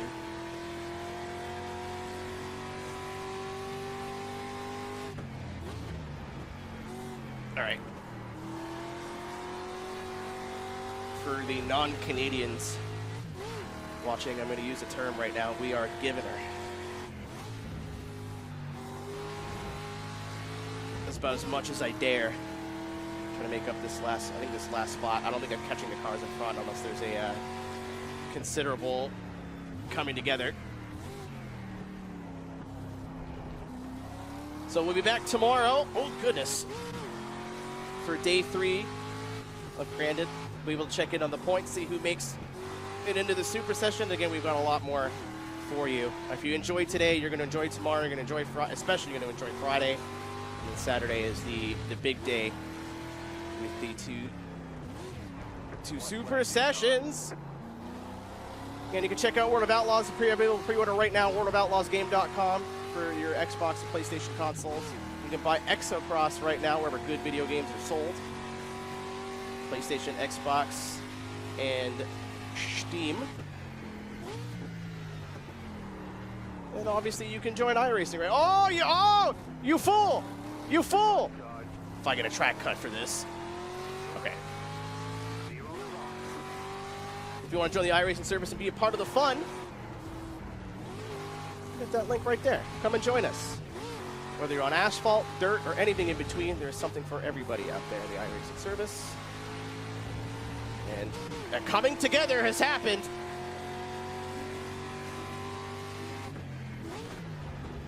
Did somebody get invited to the Zach Johnson experience, I wonder?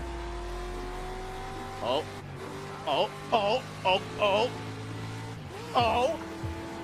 I don't know who the 8 is, but I'm sorry.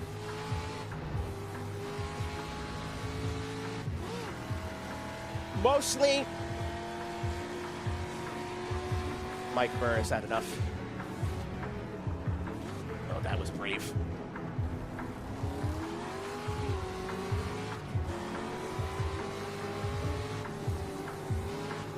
All right, we have one more chance at this.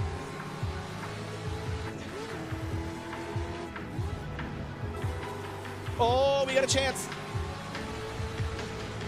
Oh, he's going defensive. I'm gonna talk about your driving on the after stream, twitch.tv/aerotech. You want to hang out with us in the office for a little bit? I'm not gonna make it happen. We tried. We gave it our best shot. If I wouldn't have got that track cut the first time. All right, where did we end up though? Okay. All right. We're exactly where I said we weren't gonna be is where we ended up. And of course it was Kohai. We usually end up fighting each other when it comes to this stuff. We'll give him a little friendly. Yeah. Who won, though?